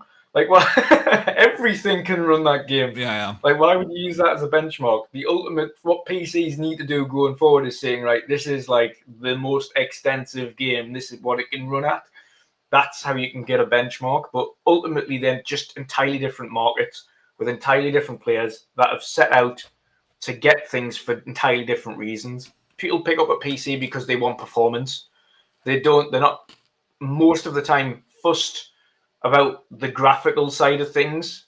Some of the really high spenders want the big, all glorious, best looking game and all the performance, but they're a complete and utter minority. The vast Yeah. majority of PC players want the highest amount of frame rates you can get and will build their PCs for that. Yeah. 1080p, medium settings, 200 frames a second. Like, that's what they want. That's the market. On console, it's people who pick it up to just relax, put a game on, play with their friends, or play for an hour after work, or play Yeah. whatever. That's what console is, and that's the market. So these do not intertwine. On the odd occasion, they do because you, and our communities have multiple platforms that we play on, and we'll play on PC, and we'll play on Xbox, and we'll play on PlayStation. But we're the minority. We're not the majority. So it's never going to affect the sales bottom line. It's never going to detract from buying a PlayStation because ultimately, people who want a PlayStation will still buy them. People who don't still won't. People who want a PC will buy that. People who don't want a PC won't. It's never going to change. It's never going to make. There's never been at any point in time someone that's bought a PC for a game. Yeah. Like there's not a game on PC you will buy a PC for. Yeah. You buy the gaming PC for all of the games to run them optimally at the highest settings you can, if that's your Yeah. intent. For the console, however, is a different story. You buy the console because A, it's easier to get into, but B, a lot of the time it's because certain platforms have certain games, and you'll buy it for those certain games. Yeah. Uh, that's what the casuals do. So the markets aren't going to change. It's going to stay that way. PlayStation's arc towards going to PC has been based on their releases on PC so far, seeing their performance, seeing their success, and thinking, right, okay, now's the time. We've seen we've got enough sales data behind it to know that it isn't affecting our bottom line on the console. So we're going to start pushing more heavily towards PC and console at the same time, and ultimately make more money in the process. They've got 2 in-house companies, including Nixxes, which is their best, that helps them port all of these games over. Ultimately, what PlayStation need to be doing at this point in order to make sure it's a quicker turnaround is increase Nixxes's headcount, get more and more people in that studio in order to make sure that these projects can be ported to PC quicker, because that's the only thing that's going to slow their progress down on PC is not having the manpower to port games quick enough to PC when they're releasing, when they've got a cadence of games that are releasing. If you've got 4 major AAA IP releasing on console in a year, you can't rely on just Nixxes to port all 4. Like, Yeah. that's too much of a workload for one company to port 4 games to PC in the space of a year, if that was the release cadence. So ultimately, the only thing that's stopping them from really rolling games out quick enough will be just the team that they've got porting games for them at the moment. Ultimately, I think the time frame is going to significantly reduce for ports now. I think we'll start to see ports. We've seen it quicker. Usually it's been like a year now. I think we'll start to see 6 months to 3 months, and then we'll go down to day one within the space of like a year or so. And ultimately, I think we can even see potentially the next release going to PC day and date. I have said this multiple times on this show. I place a bet that the next Yeah, PlayStation first party title, and it doesn't matter whether it's a live service game or it's a single player game, is yeah, going to come day and date. With everything that's going on over there at PlayStation, with the new interims CEO,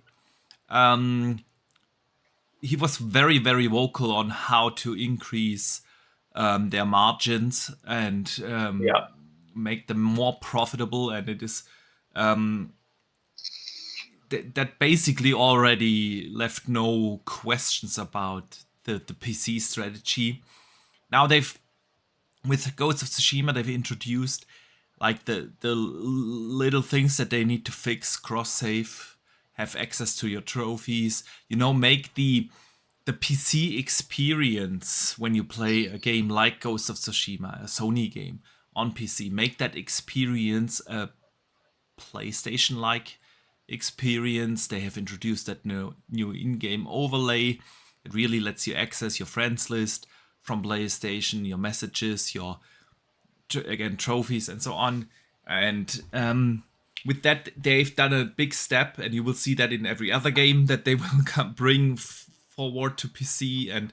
And since they don't have like any first party games that will come out probably in the next 12 months, there's really nothing announced from a first party perspective, that will come to PlayStation this year, and probably not early next year. So let's say the next PlayStation game is out 12 months. That's more than enough time to make the PC version ready at launch. Yeah, if they would have like a game like, I don't know, a Wolverine coming out now in May, it would be ridiculous to think that they will have that PC port ready with the yeah. change in strategy.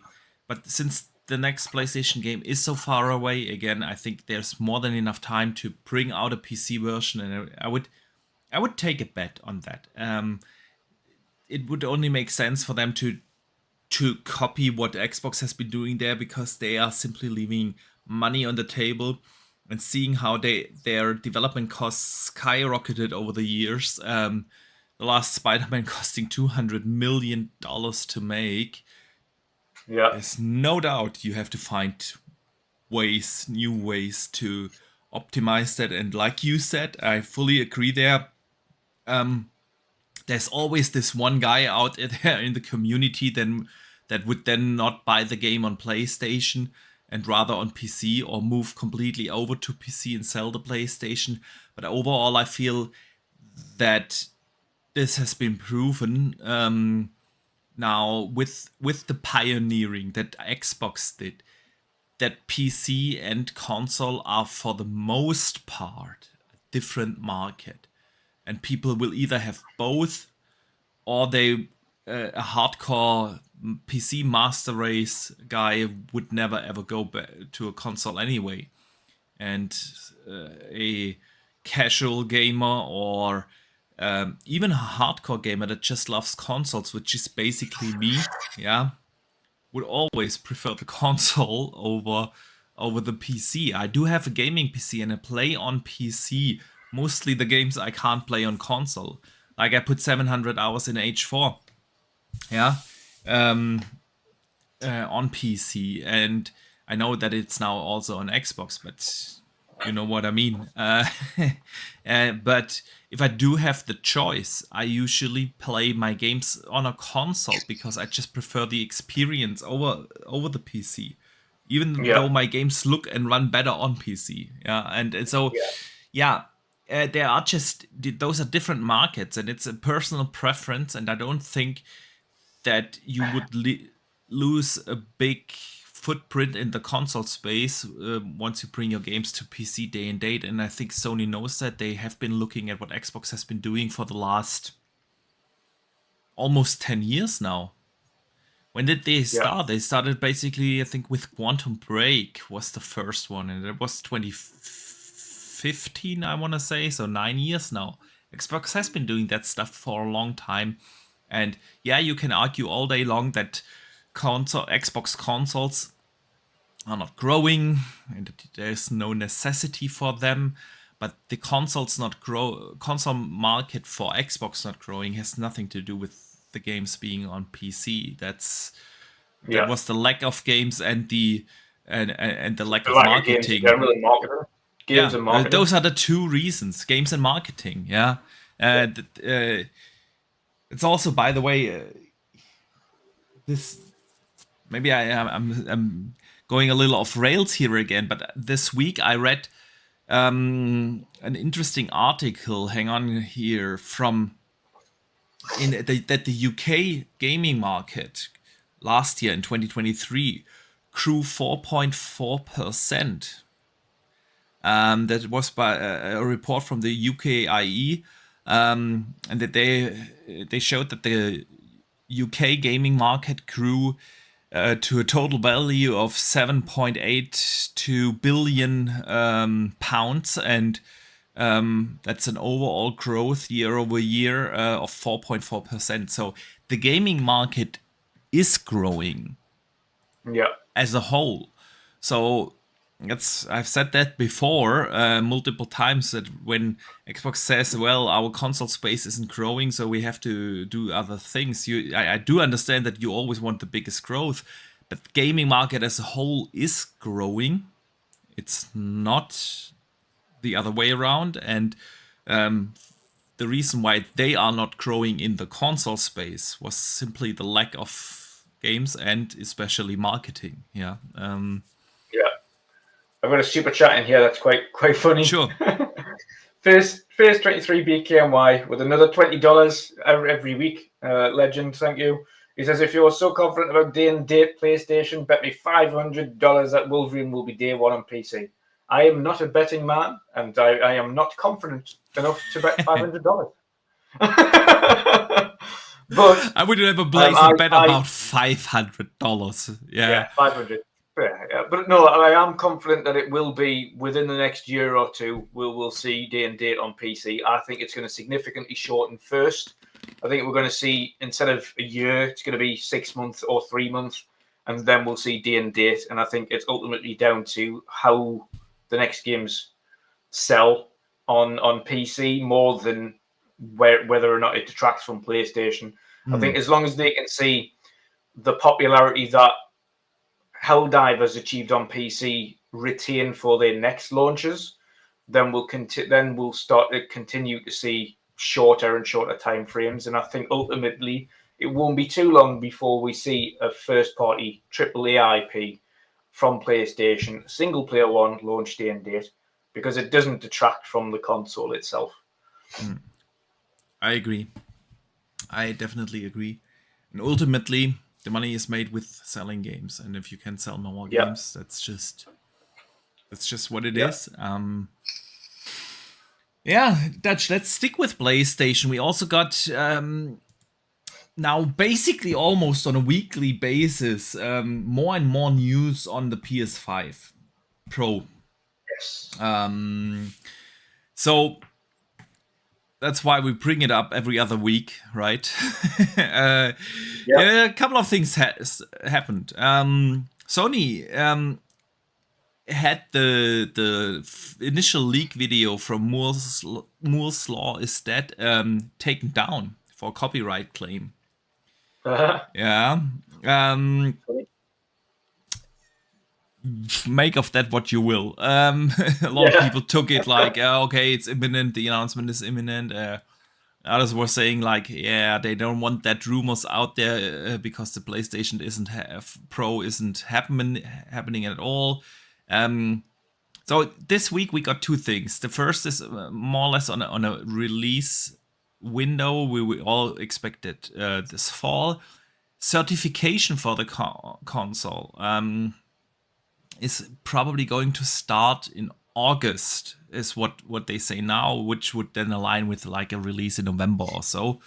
Let's be real, every console has come out in November except the Switch. So you don't have to be an insider to guess that, right? It's an educated guess, which is basically what most quote unquote insiders these days do. Like I would say 80% of the so-called insider leaks, I always look at that and say, well, okay, that's an educated guess. Just today, I've seen stories like, okay, the GTA 6 map is going to be massively bigger than the GTA 5 map. Yeah, that's you don't have to be an insider to guess that. That's an educated guess, and everyone here in our community could do better insider jobs. But okay, let's listen. The actual news about the PS5 Pro that I wanted to talk to you about is, of course, we will get like last gen, if the PS5 Pro comes out, these enhanced versions of games. You know, the PS5 Pro enhanced label.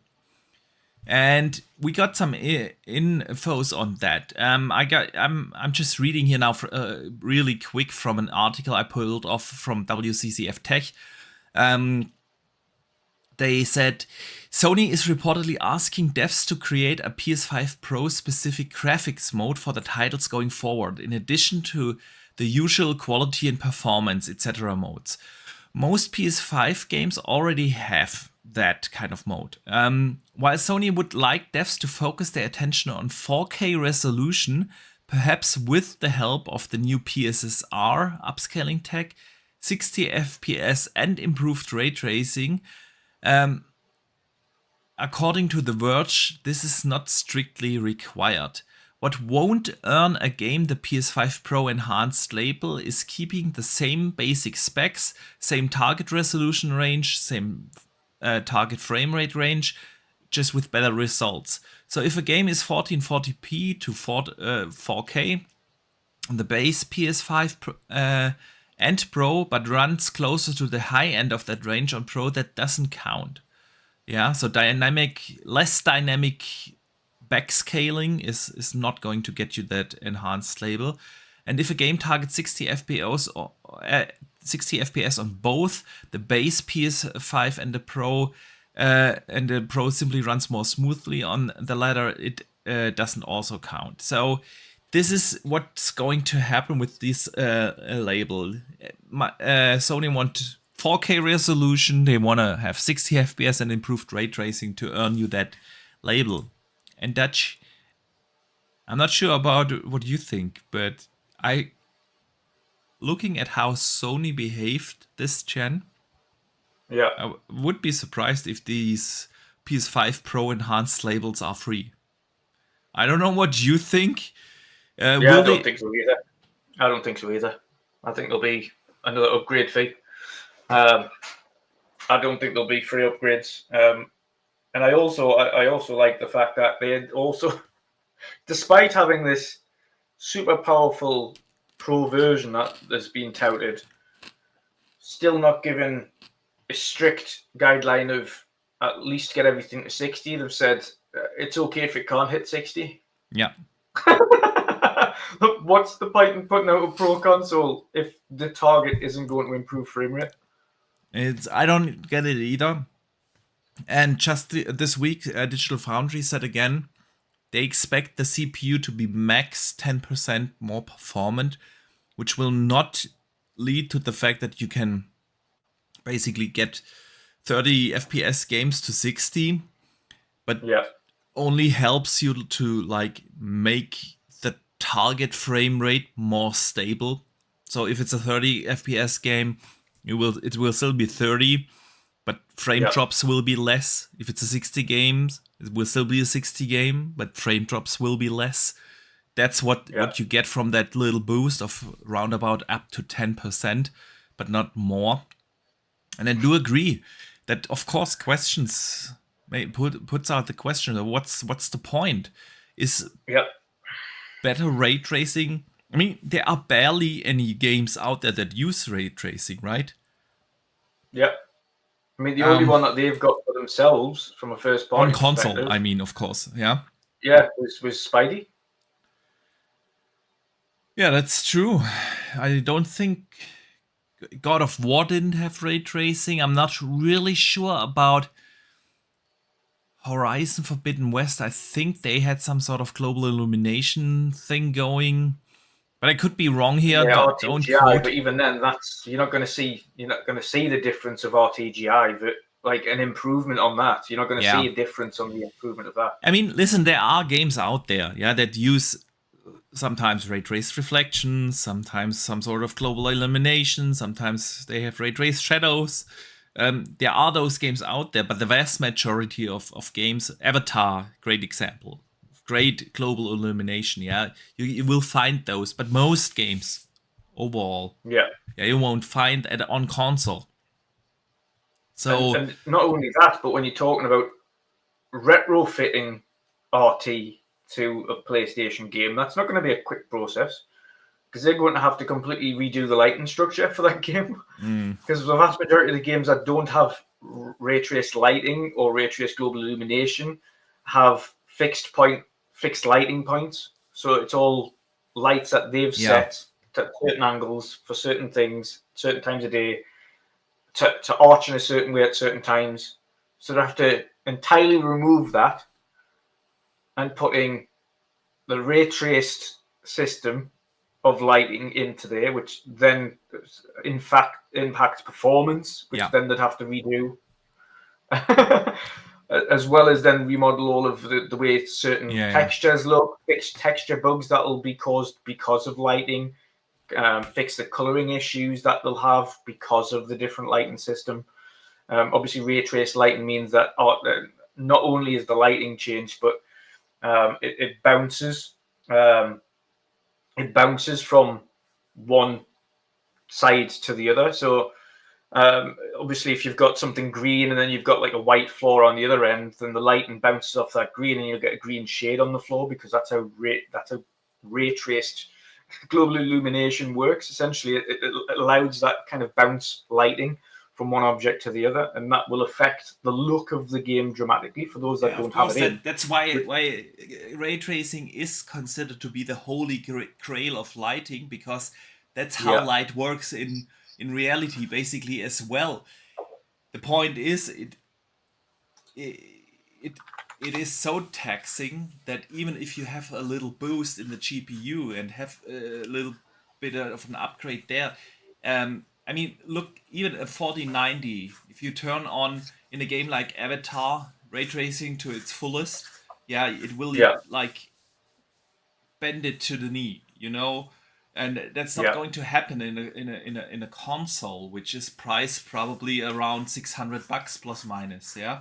yeah, Um, but yeah, that's what they're looking for. Yeah, higher resolution, yeah, uh, more stable, not more frame rates, but more stable frame rates and improvements on that aspect. Um, I don't know how you feel about it, but the question has been put out there. Yeah, what's the point then? What do Yeah, you think? like usually for me and you, usually in previous generations, we pick up the latest tech day and date because, of course, you want to have the latest tech and be able to Yeah, talk about it. But ultimately, what's being touted isn't worth the investment, like at all.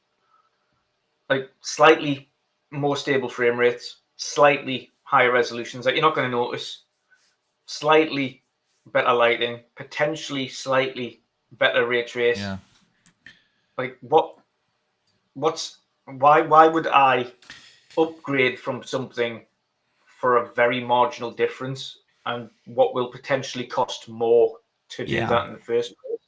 Like if there isn't, With like even from a general, like the hardcore will pick it up. The yeah, hardcore will pick it up just to say that they've got one. But outside of those, anybody logically looking at the performance gains that you're going to get by upgrading, it's not worthwhile. Like you're not getting an improvement that's good enough mm, to waste your time getting rid of all, like uninstalling all your games, resetting your console, handing your console in, trading it in, getting another console, plugging it back in again for like barely noticeable differences on there. And even PlayStation have apparently saying that they're not even mandating 60. They're saying like we don't mind if you don't hit 60. They're not. They're kind of saying okay, all of even if the games are slightly performing better or have slightly better like things against the targets that they've already got, yeah. that's not classed as a pro enhancement. I And mean, the only pro targets that they've got aren't even high ceilings. yeah, We want higher frame rate. Well, we don't want higher frame rates. We want more stable frame rates. We don't want higher resolutions because you're at 4K. What we want is getting closer to that targeted 4K. We mm, don't want you to implement ray traced lighting, but for those games that have ray trace, we want better versions of that lighting system that are clearer versions of ray trace, either reflections or global illumination or the lighting itself. What they just want a refinement as opposed to an actual leap and improvement, mm, and then that's not worthy investment. It's just not. I don't. We we spoke about this before, but there was a reason to get a Pro and an X last generation because it went from 1080p to 4K, yeah. and then you also got some 60 frames a second games at 4K. This generation, we've spoke about it numerous times, unless there's going to be a dramatic shift in the performance output, there isn't really a reason to get it. I And mean, judging by what they listen. said, The reason for the mid-gen upgrade would be to get 60 FPS in every game. That would be the reason this gen. We don't have the resolution jump. 8K is not a thing. Yeah, I yeah, get that. That was the reason for those in the last gen. This time it would be 60. To have that as a baseline for consoles, and then let the 120 frames be the performance mode. Do you know what I mean? That would be the yeah, reason. I'm still a fan of mid-gen upgrades. I've made no secret about that. I think hardware moves along faster than the 6 to 8 year console cycle. We talked about that extensively. And this time, when I heard this about this PS5 Pro label, yeah, it brings up the question. So what's the point? I mean, you could look at it like that. Many games on PlayStation do have like a performance mode that is unplayable. Um, because the resolution drop is simply too high. So if you look at games like Final Fantasy VII Rebirth and suddenly that performance mode that already exists, yeah, just gets the resolution bump, which is what basically this mid-gen upgrade would be. You would be at that point where you can play the game actually at 60 and it doesn't look like a a blurry smudge. mess. Yeah, So there are two sides you could argue here and there, and I don't want to. feel like a hypocrite because if Xbox would be doing that, I would probably get one. Um, I'd because we say always get we get, like you said, the latest tech, and we want to be part of the discussion, and we want to have the shiny thing. For me, that the point really is, the console always goes along with the lineup. It's no secret that when I buy a third party game, I usually buy that on Xbox, not on PlayStation, for multiple reasons. And it's my preferred ecosystem for third parties. And I yeah, use the PlayStation as my, well, exclusive machine, and there is really nothing on the horizon, because the yeah. only announced game is like Wolverine, which is years out. So that bring you have to bring that into the discussion, because the hardware, it's all speculation right now, of course, because we all base that on upon the leaks, and I will give them at least the benefit of a doubt, and just, of course, wait for my judgment until they announced it officially, and we are sure what kind of specs they have. But based on these leaks, yeah, I don't think resolution is the big problem this gen. It's Nope. not. Games actually look great. They have really good image quality, and For the most for the most, yeah, for the most part. yeah. But it's really the fact that now that games do look good, they all come out at 30. That's the issue, and so that would be a reason to bring out a mid-gen. But if that's not the focus, and it's really just to get a little higher resolution, yeah, we shall see, Dutch. We shall see. You know, it is you've mentioned about it. You still like mid-gen refreshes, and I would still like mid-gen refreshes if it was a good enough leap in order to justify it.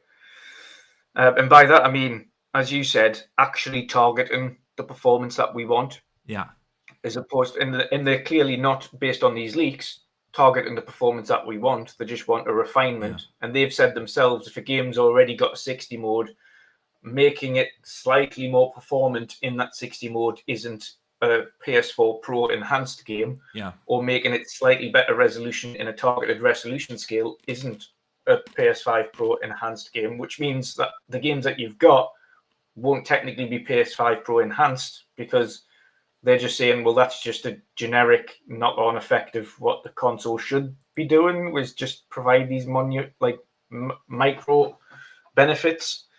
I think in this day and age, because of the speed of technology and the way PC is going, and how quickly the PC market is evolving and technology is evolving, ultimately what would probably be better for consoles is significantly shorter lifespans and yeah, just launching the next generations quicker. You're talking having a lifespan of maybe 4 years for a console instead of 8, and just having a new console come out that takes advantage of the yeah. new stuff, instead of doing a mid-gen refresh that ultimately is still way behind where everything else is, because even if PS5 Pro launches, it's still monumentally behind where the Where 5 PC series is on sits, PC yeah. will be. Yeah, Dustin Lambert in the so chat says exactly the same thing. He says, I'd rather see console gens of 4 to 5 years over mid-gen refreshes. And I do agree. That would be the dream. But that would be the dream for us hardcores. I'm not sure if how the mass market would feel if we get like a new Xbox and a new PlayStation every 4 years. Even though probably people would get used to that rather quickly, especially I with was going to say given they do it for how phones. cross-gen works and how back Yeah, compat works these days. I think people would be getting adjusted to that just as well, because, like you said, every other electronics device out there yeah, is on a much shorter lifespan. Yeah, a yeah. 4-year-old phone is. Nobody has four Like, year old phones. You no, switch out every 2 to 3 years your phone. Some even yeah. every year. Some even Yeah, shorter, yeah, some every yeah. year. And even with TVs, it's But like even saying that, like we might switch out our phones every 2 years, but the Yeah. phones themselves are literally refreshed every year. Yes, Every year exactly. there's a new model of the same thing. There's no Exactly. reason, there's no real reason as to why consoles can't just do that, but they only do it because it's the casual market. Yeah. And but saying that, a 4 year lifespan is more than long enough for the console generation these days to keep up with the technology. Yeah. It's not what it used to be. Like the technological jumps previously were held back not by what technology could do, but what was able to be viewed on the screens that we had at that time. Yeah. We went from 720 to 1080, and we were stuck on 1080 for a while, and all of a sudden 4K came out, Ultra HD, and that's when things started shifting. Agree. That's when the market started I to agree. increase.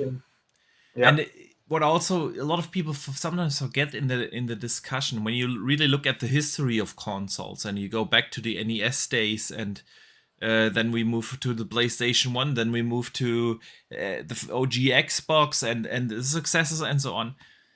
The technology jumps in between those generations were actual technology jumps. You know, if you look at the jump from an Xbox One to the Xbox Series X, yes, it's a lot faster. It has more memory. It has an SSD now. It has a better GPU, better CPU, everything. But it's basically still the same console. In an era where we moved from the Super Nintendo, from the 16 and 32-bit era into the 64-bit era, and suddenly we had 3D graphics. That was a jump. yeah, You know, that was like a very, very different thing.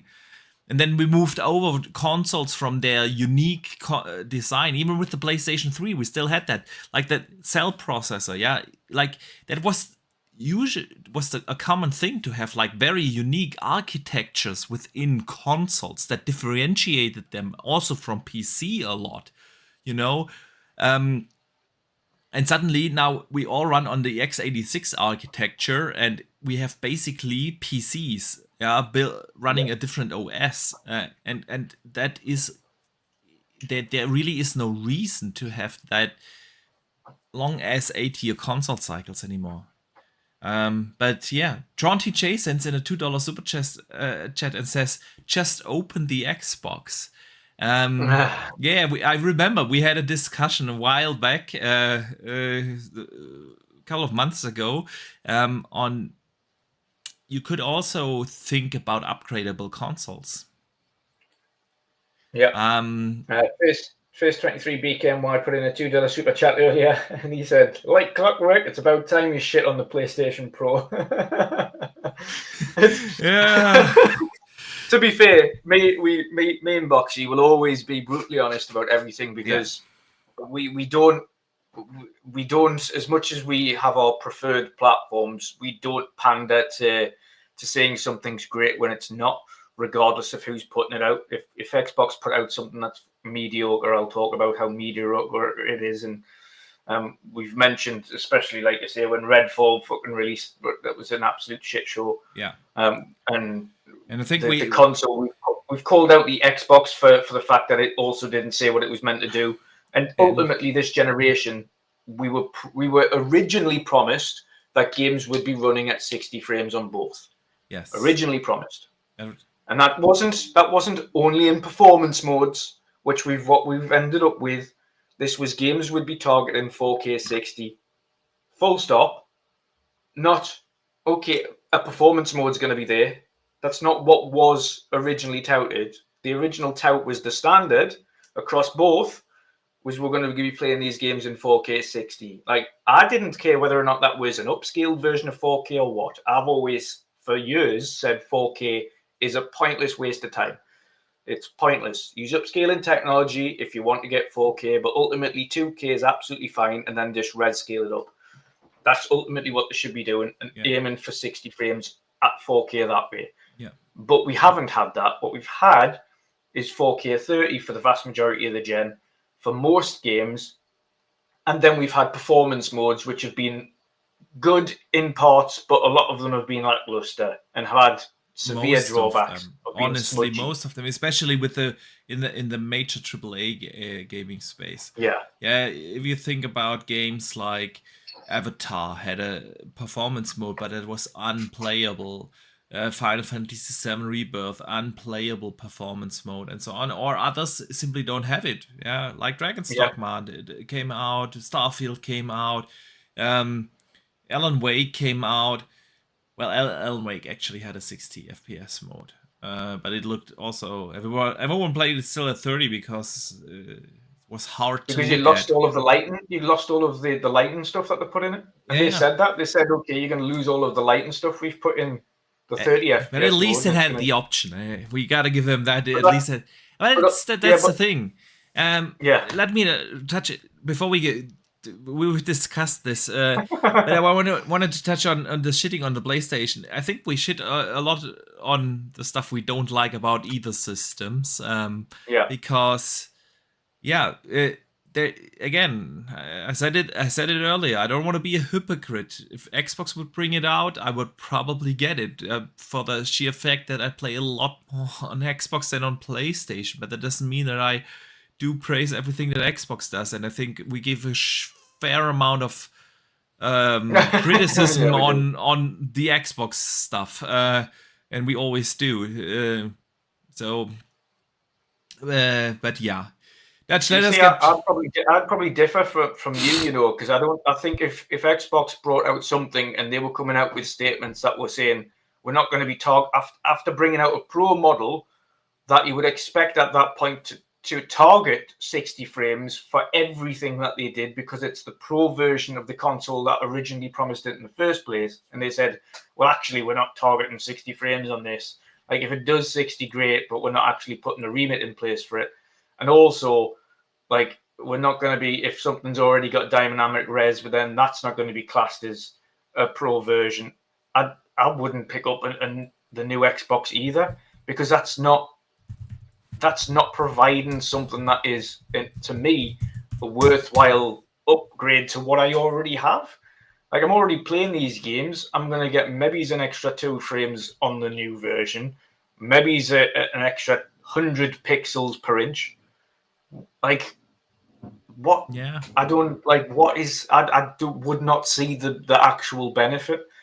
I mean, it's maybe because we've got gaming PCs as well, but on the console front, especially when, depending on how far back you're sitting from it, you're not going to notice an extra couple of 100 pixels an inch sitting 5 foot back from your screen. You're not going to see, especially if your screen's got VRR now, you're not going to see that improved frame rate, because it's already being nicely smoothed out by VRR or FreeSync, G-Sync that you've already got on your screen anyway, which we have.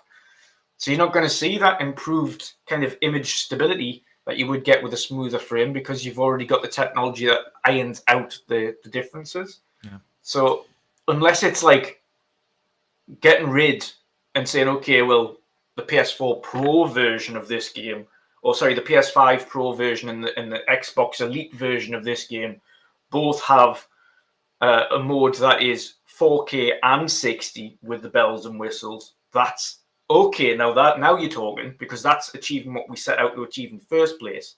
Yeah. That's achieving performance and quality at the same time. Instead of just saying it's going to slightly improve the performance mode that you've already got, and if it's already locked 30, it's still going to be locked 30. That's not an improvement. It's just a minor upgrade.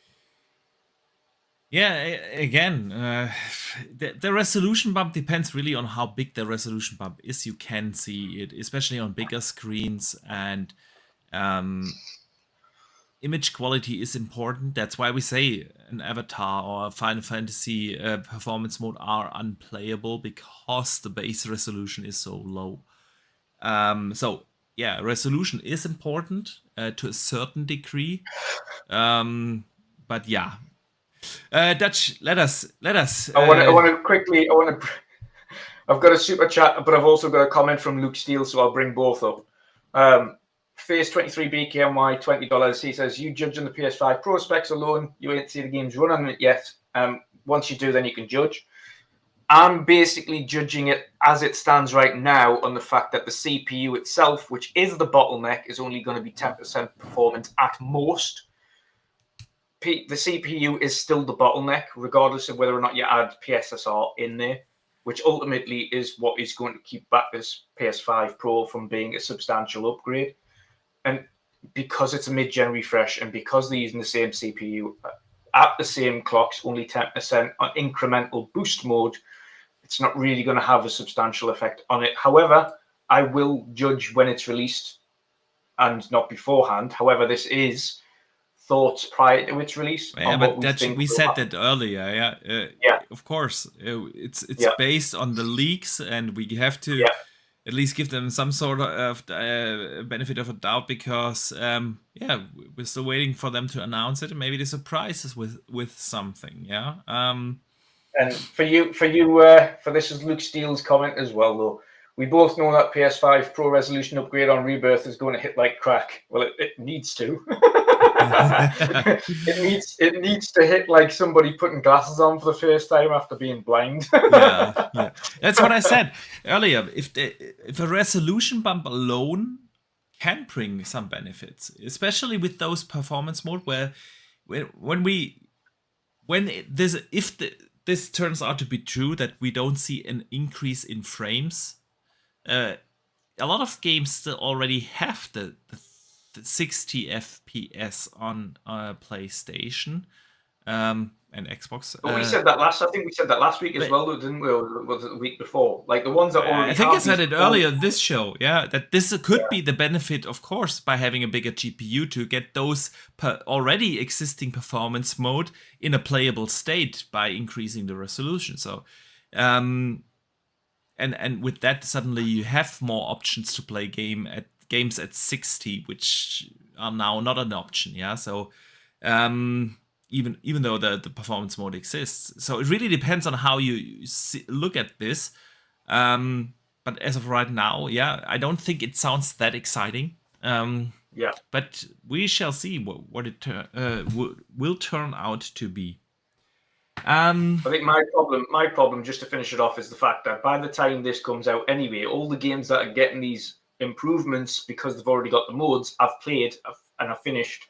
And I'm not going to go back and play games that I've finished already because there's already loads of games coming out. So there's another reason why I wouldn't need to get it. And because PlayStation don't have a lineup of games that are coming out anytime soon. That's exactly my point. There's another benefit that I don't have. So, Dutch, let us move on. Where were we?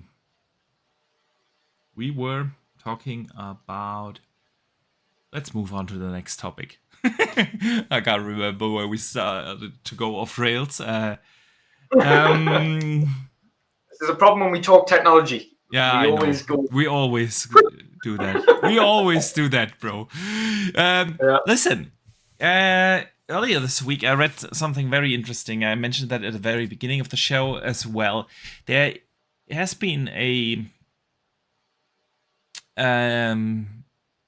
survey put out to game developers. 600 developers were interviewed in between February this year and March this year, and they've been asked a lot of numbers, a number of questions on different business models and monetization in video games. And there was something that surprised me. The outcome was that 70% of developers are worried about the live service models that are out there. They are not sustainable, and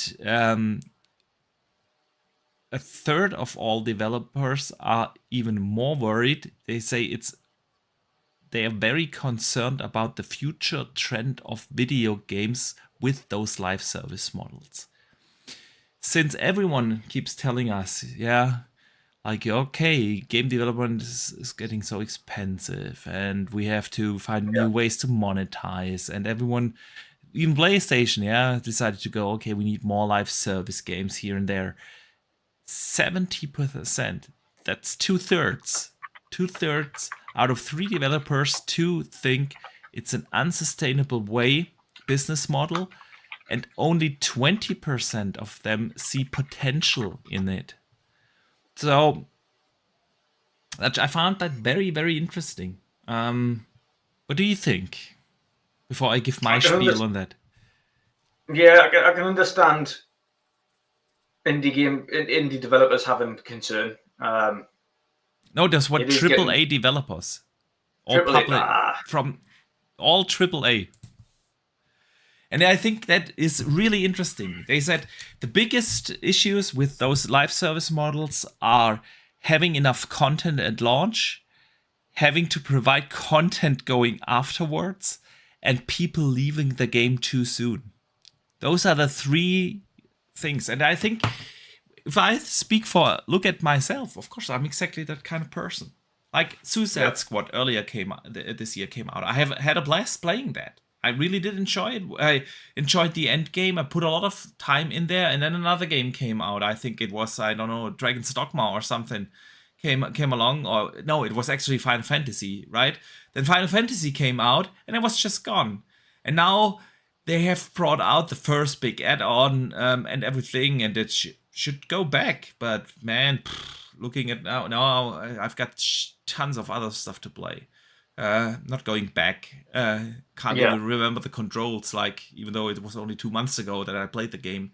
You know, and I feel like that is a real issue for live service games. And I also see there's simply too many out there.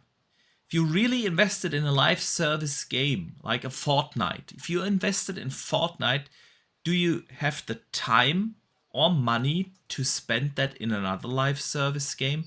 After having made all these investments in the Fortnite skins over the years, are you going to move away from that and put your time and money suddenly in something else? We talked about this on the show multiple times, that live service is kind of really hard right now, and it looks like a lot of developers do agree with us. What do you think, man? I mean, we've said this for every live service game. It lives and dies on its content. And I mean, that's ultimately, if you have a look at The Last of Us factions, they literally cancelled the game because they weren't willing to put the time and investment into having the content and putting the amount of staff that required to keep that game running and maintain the game into the game itself. So yes, it's an investment, but ultimately it depends on the platform holder and the idea. If it's I can understand the concern about it. Ultimately, these developers don't have to. I mean, it sounds harsh. You don't have to work for a studio that's creating a live service game. If they work on a project and you don't like that project, then much like you do if you're at a company where you don't like working there, or you don't like what you're doing as a job, then you find work elsewhere. It sounds harsh. Ultimately, though, in terms of live service games, I think it not only lives and dies on the content, but more so the idea of the game in itself. If you're going to create a game, it needs to be unique enough to stand out in a very cluttered live service portfolio that's already available to gamers. Very cluttered. It has to be new, it has to be fresh, and it has to be something that people want to revisit. And even if your game has content, if the game doesn't have that feeling of wanting to be in that world all of the time, then people will drop off the game. Yeah, so it's really hard to achieve in these days. Again, I've said this so many times that I feel like the live service market is saturated. You know, you have so many options, and when you think about a PUBG, when that came out, that market barely existed. They could get away with launching with not enough content, but simply having a fun gameplay loop. Yeah. But in this day and age, where you have tons of free-to-play live service games that exist for years and will continue. You are sure they will continue to exist for years, because that's the other Yeah. part. Like, are you really going to invest a lot of time and money into a game where you don't know if that exists in 6 months or a year from now? Yeah. And we've seen too many big live service games, Anthem, Avengers, and so on. Yeah, where with the Avengers, you had like one of the biggest IPs in the world behind you. Yeah, Yeah. so you have the name, you have that lore, you have everything that would keep people interested in. But you you're not sure anymore if a new live service game comes out. Man, is that going to be there in a year? Yeah, and so where are you going to invest? Fortnite will still exist in a year. It will exist in 5 years. You're sure of Yeah. that? Minecraft and all those Yeah. kind of games, yeah. Yeah. Um, And ultimately, this is the difference as well between live service and a regular game. A regular game, a consumer can go out, buy the game. If they don't like it, they don't play it. Even if they trade it back into a store or sell it back to a store, it's the store that's forking out for that game in order to put it back on sale again. yeah, Ultimately, the platform holder won't see that negative impact. They'll only see the negative impact of a return sale if it's digital, because yeah, it's coming straight back out of their pocket.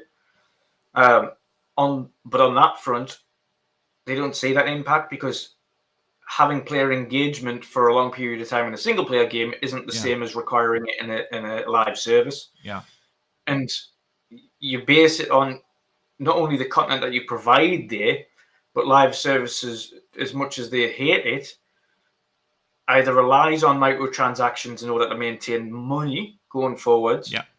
or you've got to have a content rollout like the likes of Elder Scrolls, etc., that have new packs that come out and new Yeah, but those are expansions. add-ons, right? Yeah, Is it an MMO? Yes, I know an MMO is basically also a live service yeah, game, but it is designed very differently from those typical live service games that you yeah. But find out ultimately, there. the genre itself is made up of semi Yeah, MMO, MMO, and regular live yeah, service. yeah, Sea yeah, of Thieves being a primary example, but Sea of Thieves again relies heavily not so much on the sales, because on Xbox they didn't see the sales aspect primarily because it's the Game vast Pass. majority of people just play it on Game Pass. Um, I own it, but that's only because it came out when the Game Pass was in its infancy, and I was in the alpha and the beta and played that game from its start, so I own that game.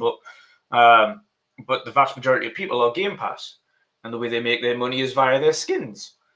And the content Yeah, that they provide in the game then encourages people to want to look different, to go on X, Y, and Z. But you've got to provide that content. yeah, And agreed. as you said, it's a very saturated market, and you've got to have not only just a game that wants to be played, but that a game that you want to return to. And a game that you want to return to is a very hard thing to accomplish, regardless of if it's single player or live service. Even more so difficult for live service because people usually have one at a push two live service games that they're playing at any one time. Yeah, Not really that many more than that. The vast majority of people that have more than that might be like a sports game and a shooter, or maybe it's a Sea of Thieves and a sports game, or yeah. something like that. You have It's like usually not more one than two. max two. Yeah, Yeah, like yeah. where you really invested in. And I So you've feel really like got to like push the boat out to pull someone away from something they already love. exactly. That's the hard part. Exactly. And people that are not interested in live service games today, with all the options already out there, they are probably not going to be invested in the next live service game that comes out. Pulling people away from something, definitely challenging. And Pyromat in the chat also brings up a great point. He says, my problem with live service model is that the majority of them want people to constantly play their game daily for hours, which eventually burns out players, tainting the product.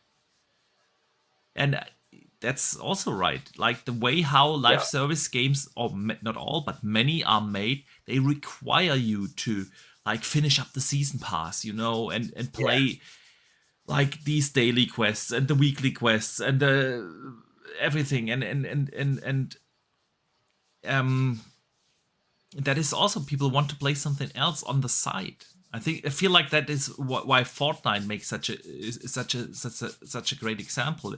Yeah, you can like, okay, this weekend I'm going to dive heavily into Fortnite and then just play an entire weekend that thing, and then not touch it for 2 weeks and come back and still be good at it and still be up to date to it. And that's Yeah. definitely a good point. Let me briefly shout Uh, out Dave Ramos, who sends in a $5 super chat and says, oh, nice. hey, who says I can't super chat while at work? Showing support for two of my favorite folks from the community. Hit that like button, folks. Thank you so much for the support and the kind words. We appreciate you. I hope your workday goes well. Glad you'll still be able to listen here. And yeah, guys, if you do enjoy the show, we would appreciate you guys hitting the like button. It's free, and it definitely helps out. Free. So is a subscribe button. If you don't already subscribe, that's also free. Exactly. Appreciate it. It's also free. Also very free. Bubba J says, do you think Marvel Avengers and Suicide Squad struggled because people are getting sick of comic book adaptations? I think, in part, Marvel and Suicide Squad struggled not only because of the way the games were, but also because of Disney's recent history with Marvel in general. People have lost faith in Disney's ability to create good Marvel content. They do, but I don't feel like I don't think. But no, I think that does have a marginal knock-on effect because people's interest in Marvel more recently has also waned because of that. And if you're trying to then sell a brand new Marvel game, the fact that there's less interest in the Marvel IP anyway is also going to have some impact on the game. Maybe, as well as the game, yeah, little, but I don't think that's the big part. Because I don't feel, honestly, but maybe that's because I'm a superhero fan. I don't feel like we have too many superhero games, because if I think about it, what do we get? Like the last Arkham game is, what was that, 8-9 years? So in between the two DC adaptations, we had like 8 years. I don't think that's too much. And on the Marvel side of things, yeah, with Spider-Man, we had like the last 6 years, 3 games. I don't feel that's too much. I really don't. I'm okay with getting a Spider-Man every 3 years. That's totally cool for me.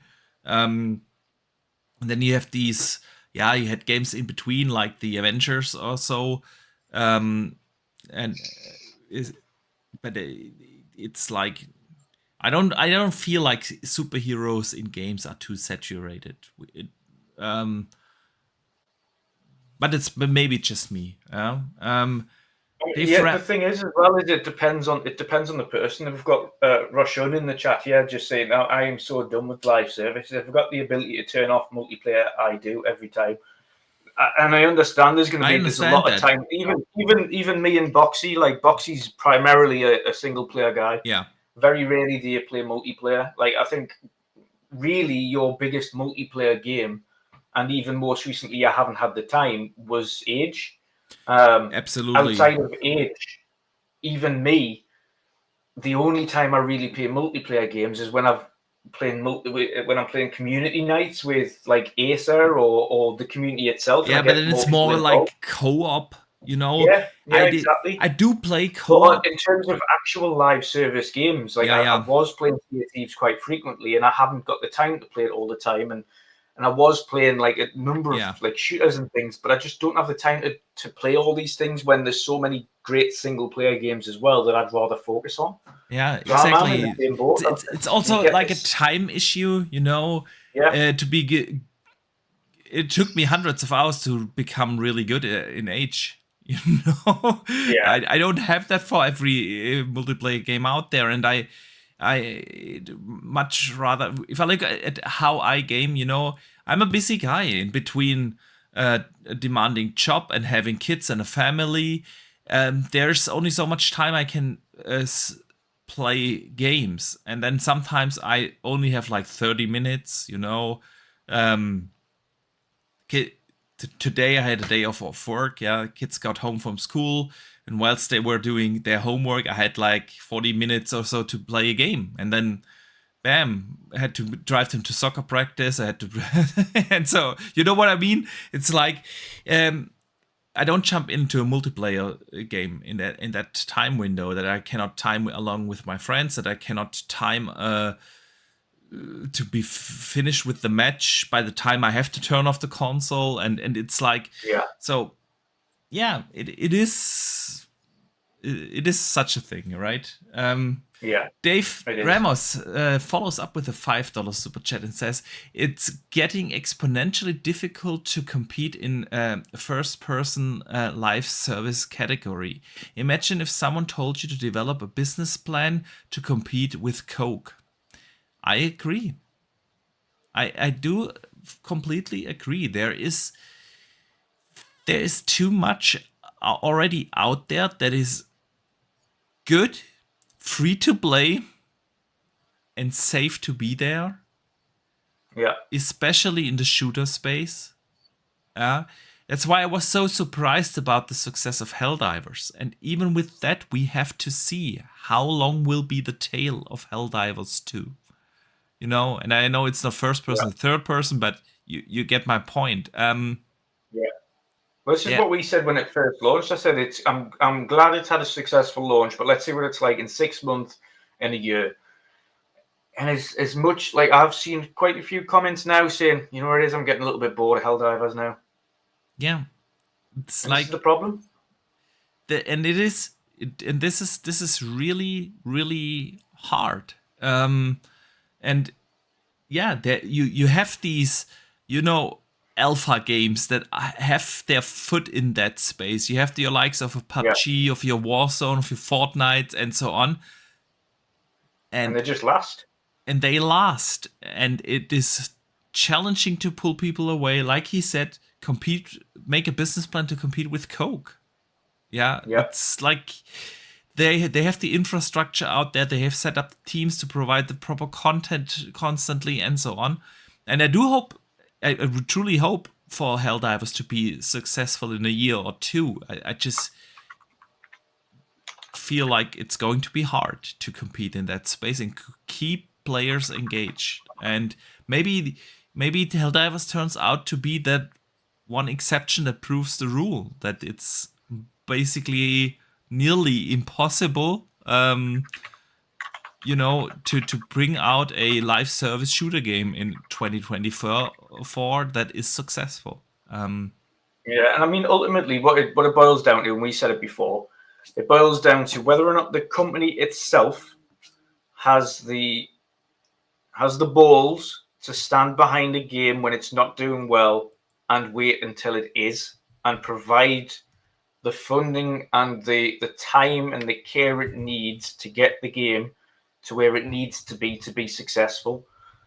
Ultimately, if the company from the off isn't willing to sit through the hard part of getting a live service game successful, which the vast majority aren't, if they're not willing to sit through the hard points, which is getting the content steady, getting something engrossing out into the public and keeping people coming back, if they're not willing to put in the hard yards at the beginning, then don't even think about starting to create a live service game in the first place. Yeah.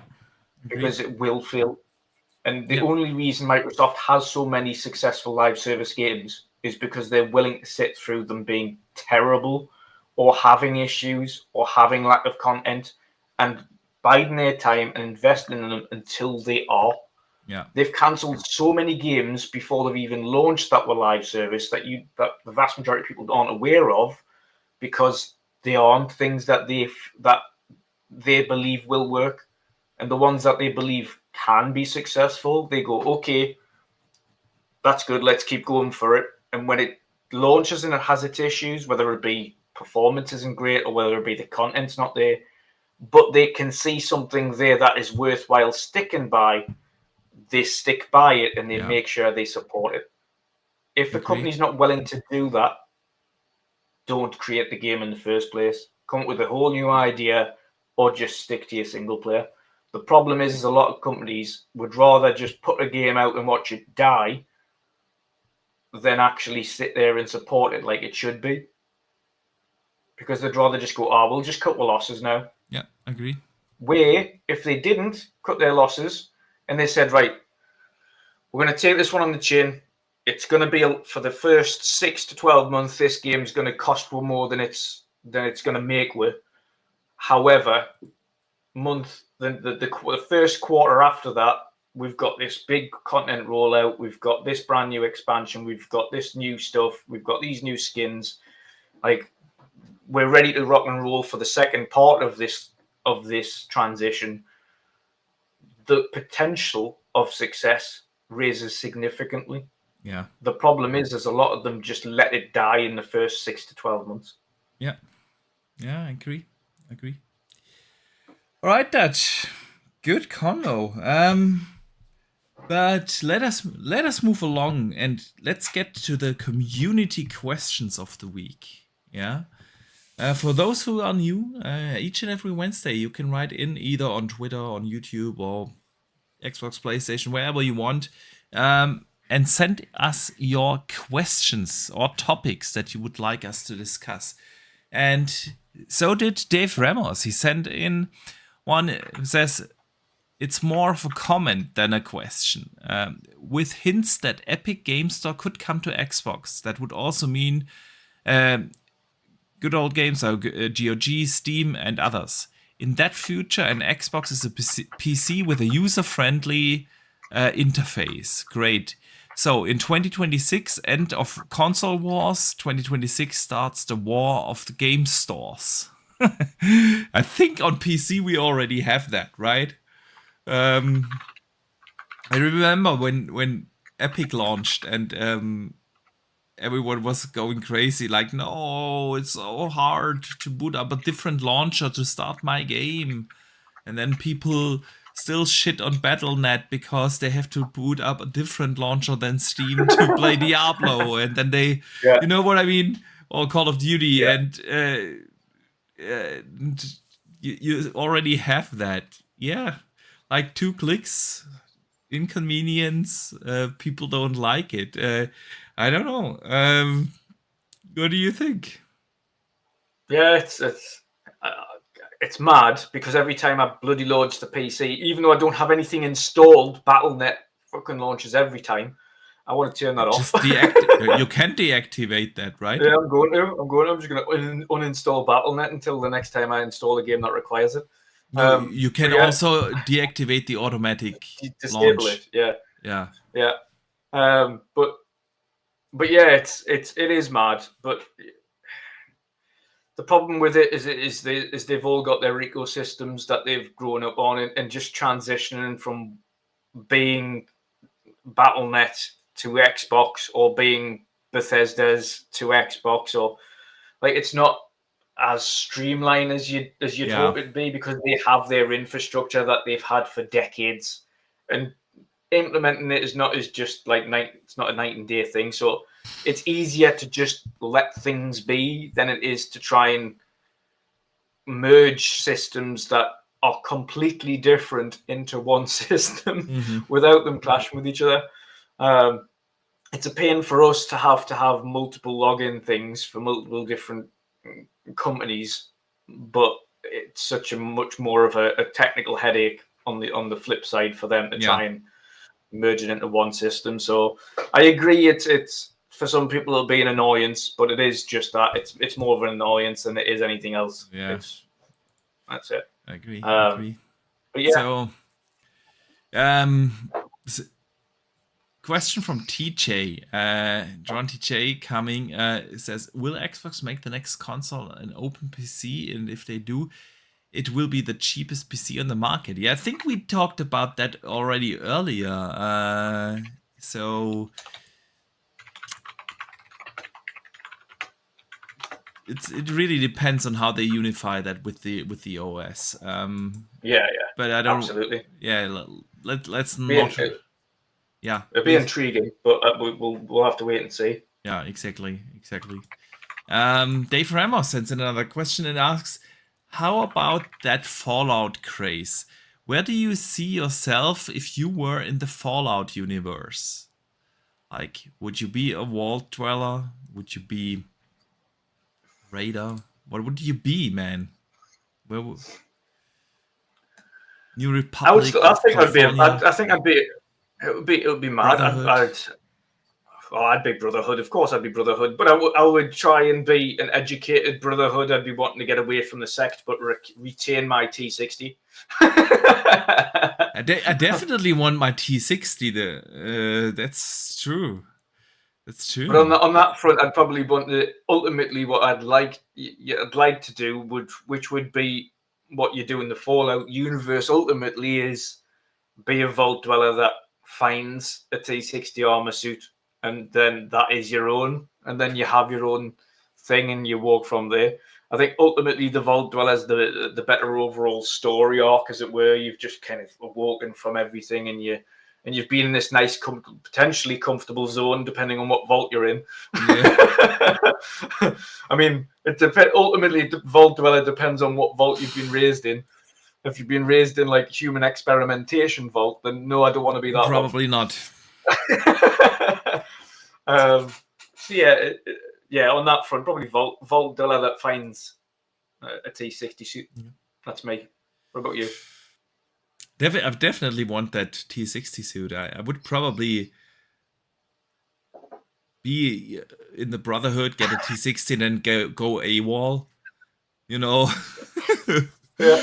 I don't know. Tough question, I've though. got some good ones in the chat here, mind. Homer J says, I'd be a ghoul. Yes! Basically being invincible does bring some advantages in that world. It does, yeah. Phantosaur says he'd be a super mutant behemoth. Okay. Lascavanos says, if a lone wanderer vault 111, I'm totally the Minuteman General.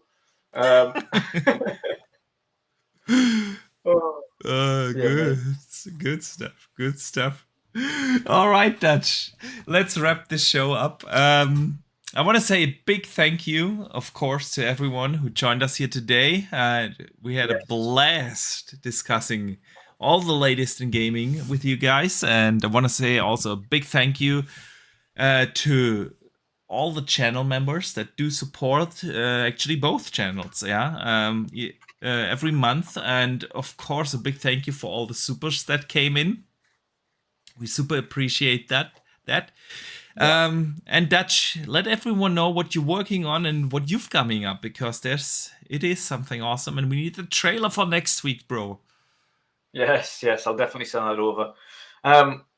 So I'm working on the Community Indie Showcase. This is our 4th year running. So every year, of course, we improve upon it. The Community Indie Showcase is what it says on the tin. It's an indie game showcase that covers everything from literally sole developers creating their first indie games all the way through to what you class as AAA indie games, which is the highest kind of involvement of developers and things that are in these independent studios. So you see everything that you can possibly imagine on there. You've got involvement from the likes of Xbox directly, all the way through to community support, like content creators such as Boxenberger, who takes part. And you've also got developers that take part, publishers that take part as well. So we've got a bunch of awesome stuff to showcase to you. That's next weekend. Can't believe it's already come up so quick. Next weekend, not this weekend, the weekend after, the 27th of April, at 7 p.m. UK, 8 p.m. Europe, and 2 p.m. Eastern. And that's what I'm working on. So this weekend coming up, I am going to be hard at work putting that showcase together. I've got everything that I need to. All the parts are essentially there now. So I just need to put it together and make it spick and span and pretty, and make sure the pacing's right. And then we're ready to rock and roll for next week. So yeah, I'm going to be hard at work doing that. Can imagine, man. The week before the showcase, Still not finished with editing and rendering everything out. You're gonna be busy, but I have no doubt it's gonna be worth it. So yeah, I'm looking forward to that. And of course, we will be back next week. Regular time, Thursday, 2 p.m. Eastern, 8 p.m. Central Europe, or 7 p.m. UK time. One last time to see the hype trailer from Wandering Dutch for the Community Indie Showcase. And so, again, a big thank you for joining us here today. And we hope to see you back next week. Play some games over the weekend. There's some good stuff out there to play. And yeah, don't forget to game on.